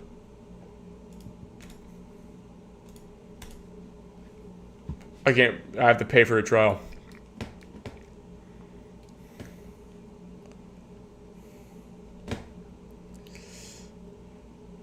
I kind of trust the right wing news on the. I'm gonna read Sky News on this first. I'll go to the Guardian afterwards. UK riots. What does two-tier policing mean, and does it exist? Elon Musk is among those perpetuating the idea of two-tier policing, but the concept has been rubbished by senior politicians from across the spectrum as well as police chiefs. Allegations of two-tier policing have gained currency as far-right riots continue to rock towns and cities across the UK. The phrase is used to describe the impression that some protests and demonstrations are dealt more harshly than others. Elon Musk, the world's richest man and owner of social media platform X, is among those who have propagated the idea in recent days, but the concept has been rubbished by senior politicians and police officers. The term two-tier policing has been used to suggest that police have been more heavily handed with people on the right of the political spectrum than the left. Even before the outbreak of the current rioting in the UK, the idea was propagated by the likes of English Defence League founder Tommy Robinson, actor turned political activist Lawrence Fox, and former Immigration Minister Robert Jenrick in relation to pro-Palestine protests. More recently, former UK leader Nigel Farage. You have an article? Send the article. I'll read it. I have an article. Also, we're down to an hour. We're down to an hour now. Right-wingers mostly keep saying the native Brits are being treated worse. So this is one of those things you can't really, like, verify. It would have to be, like, a vibe. I don't know how you would quantify. I'll read the article. I don't know how you'd quantify this, though. That seems like a very hard thing to quantify.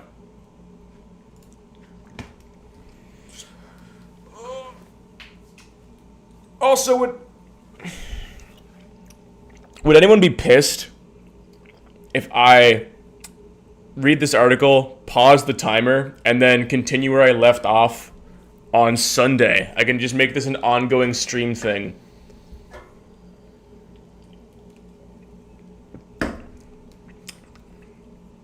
How do people feel about that? Because I've been doing this for 3 hours and I'm reaching my limit. I'm 3 hour stream. Thank you. You don't get to sleep anymore. Yeah. I can do it, I can do the rest on Sunday as well. Don't stop or I'll kidnap you. I like the idea of this being an ongoing thing. You need to hurt yourself. I gotta do Muay Thai in the morning. I have to work my day job tomorrow.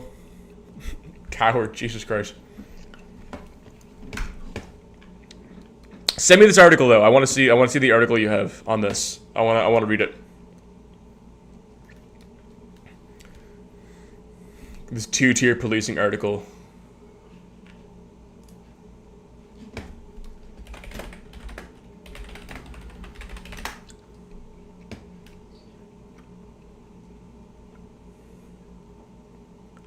Already sent. Where did you send it?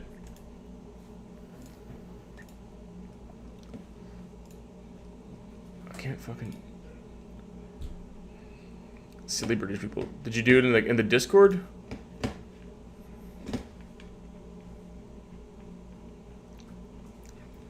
One second. Let me. You guys have been busy in the fucking Discord. Jesus Christ.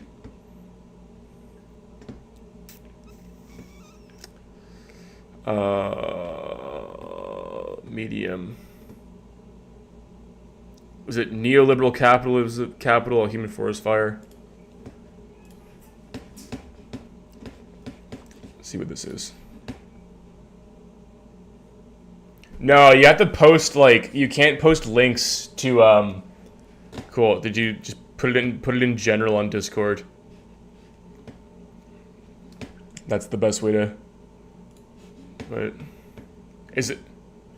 Oh, you wrote it. It's bad. Oh, you wrote it. Here we go. I'll read this. Neoliberal global capital, human forest fire. Neoliberal global capital acts like a human forest fire, destroying traditional family structures and replacing them with isolated consumer-driven units. Consumer culture has dismantled extended family networks, promoting individualism and self-reliance for profit, making nuclear families the norm. Children have shifted from being a joy and asset to an economic burden due to high costs of dual income demands, overshadowing the joy of parenthood.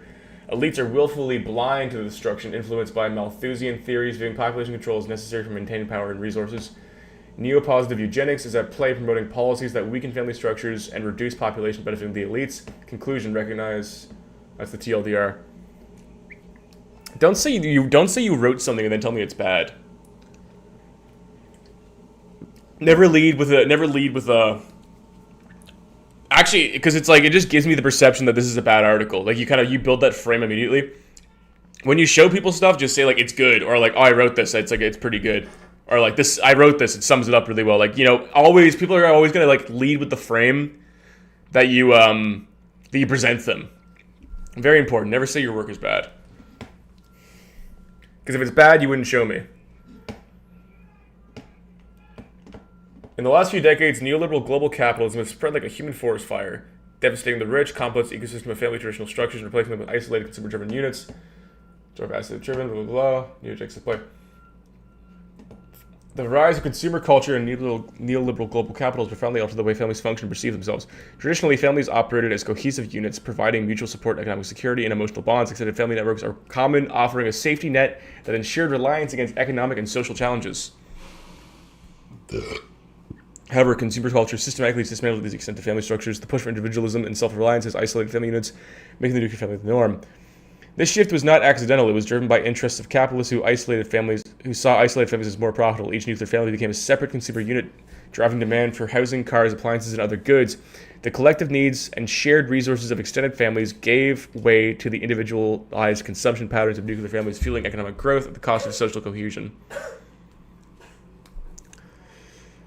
In traditional family structures, children were seen as both a joy and an asset. They contributed to the household support of their parents in old age, continued family legacy. However, in consumer-driven nuclear family model, children have increasingly become a financial burden, skyrocketed. This transformation is exacerbated by societal changes that demand dual incomes for economic survival, leaving parents with little time and energy to invest in large families. The joy of parenthood is overshadowed by the financial and logistical burdens imposed by the consumer society that prioritizes economic productivity over family well-being. Yeah, this is definitely.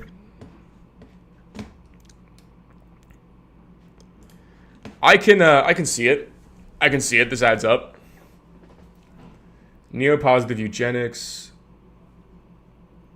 Unlike the overtly racist and classist eugenics movements of the past, this modern form is more insidious. It promotes policies and cultural shifts that indirectly reduce the fertility and resilience of general population while enhancing the power and security of the elite. By encouraging consumerism and individualism, these elites ensure that family structures remain weak and fragmented. I agree generally, but I just it's one of those things where like the vibe is there, but I still need like I need like concrete examples, because it's very people on either end, the right and the left, speaking about elites, right? And critiquing elites, they tend to like and me included, I've done this as well, speak very nebulously about it and don't conclude any like concrete positions of people saying this. Like it feels like it's hard to describe. It's a very abstract concept that's hard to describe because it's more like a system. It's not like, I understand what you're saying if it's not like this it's not like there's actually people planning these things in some sort of conspiratorial way. It is a system at play that is like reproducing itself to produce this pattern. which is a very hard thing to quantify. Like, it's very hard to pin that and describe it in a way that's, like, empirical.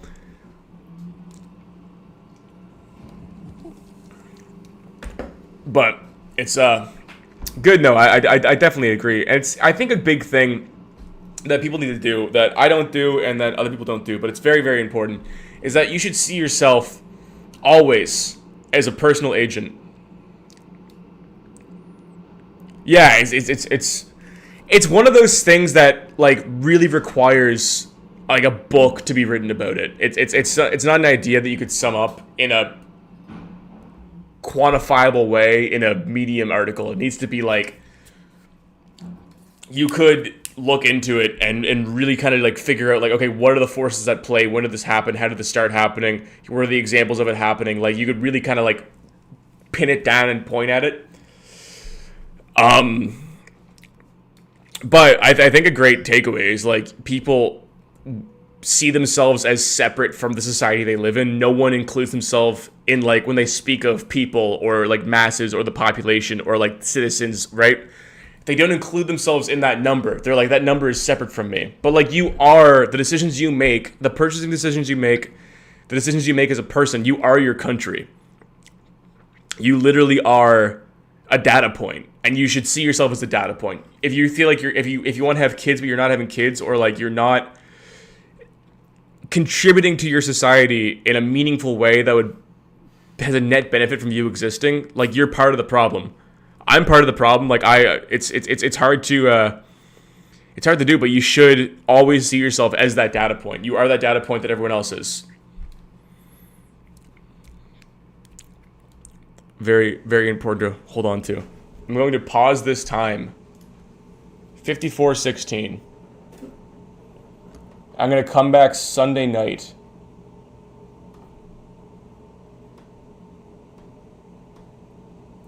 $16. Anybody is welcome. I'm gonna hold out for like 2 more minutes. Anybody is welcome to massively increase this time. Or give me some websites to look at for next time. Because we gotta get educated.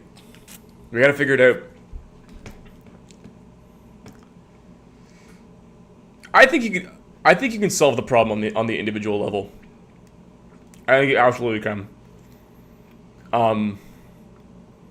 We just need belief. Like, it's one of those things where it's like you just need to at least do your part on the individual level and convince others to do their part on the individual level. That's where you start. Like, you can finish, or you can, like, accelerate up to doing to politics. But you start by doing your best on your own, because it's all you can do.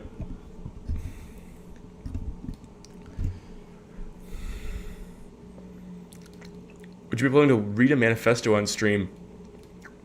Potentially, if there's some hunger for it, I will do it.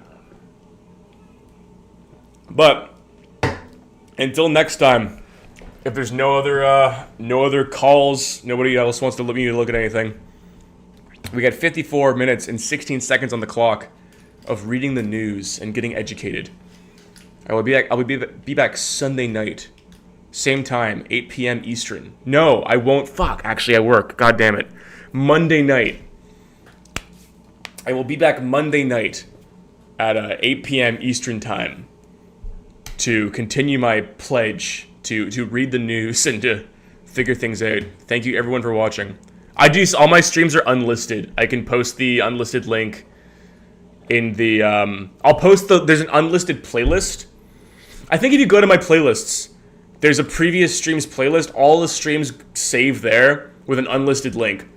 So if you ever want to watch something back or, like, clip something or, you know, whatever you want to do, there's a playlist called previous streams, and you can go find it there.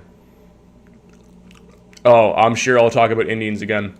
Anyway, thank you. I'll see you Monday night. We will continue this fucking fun adventure.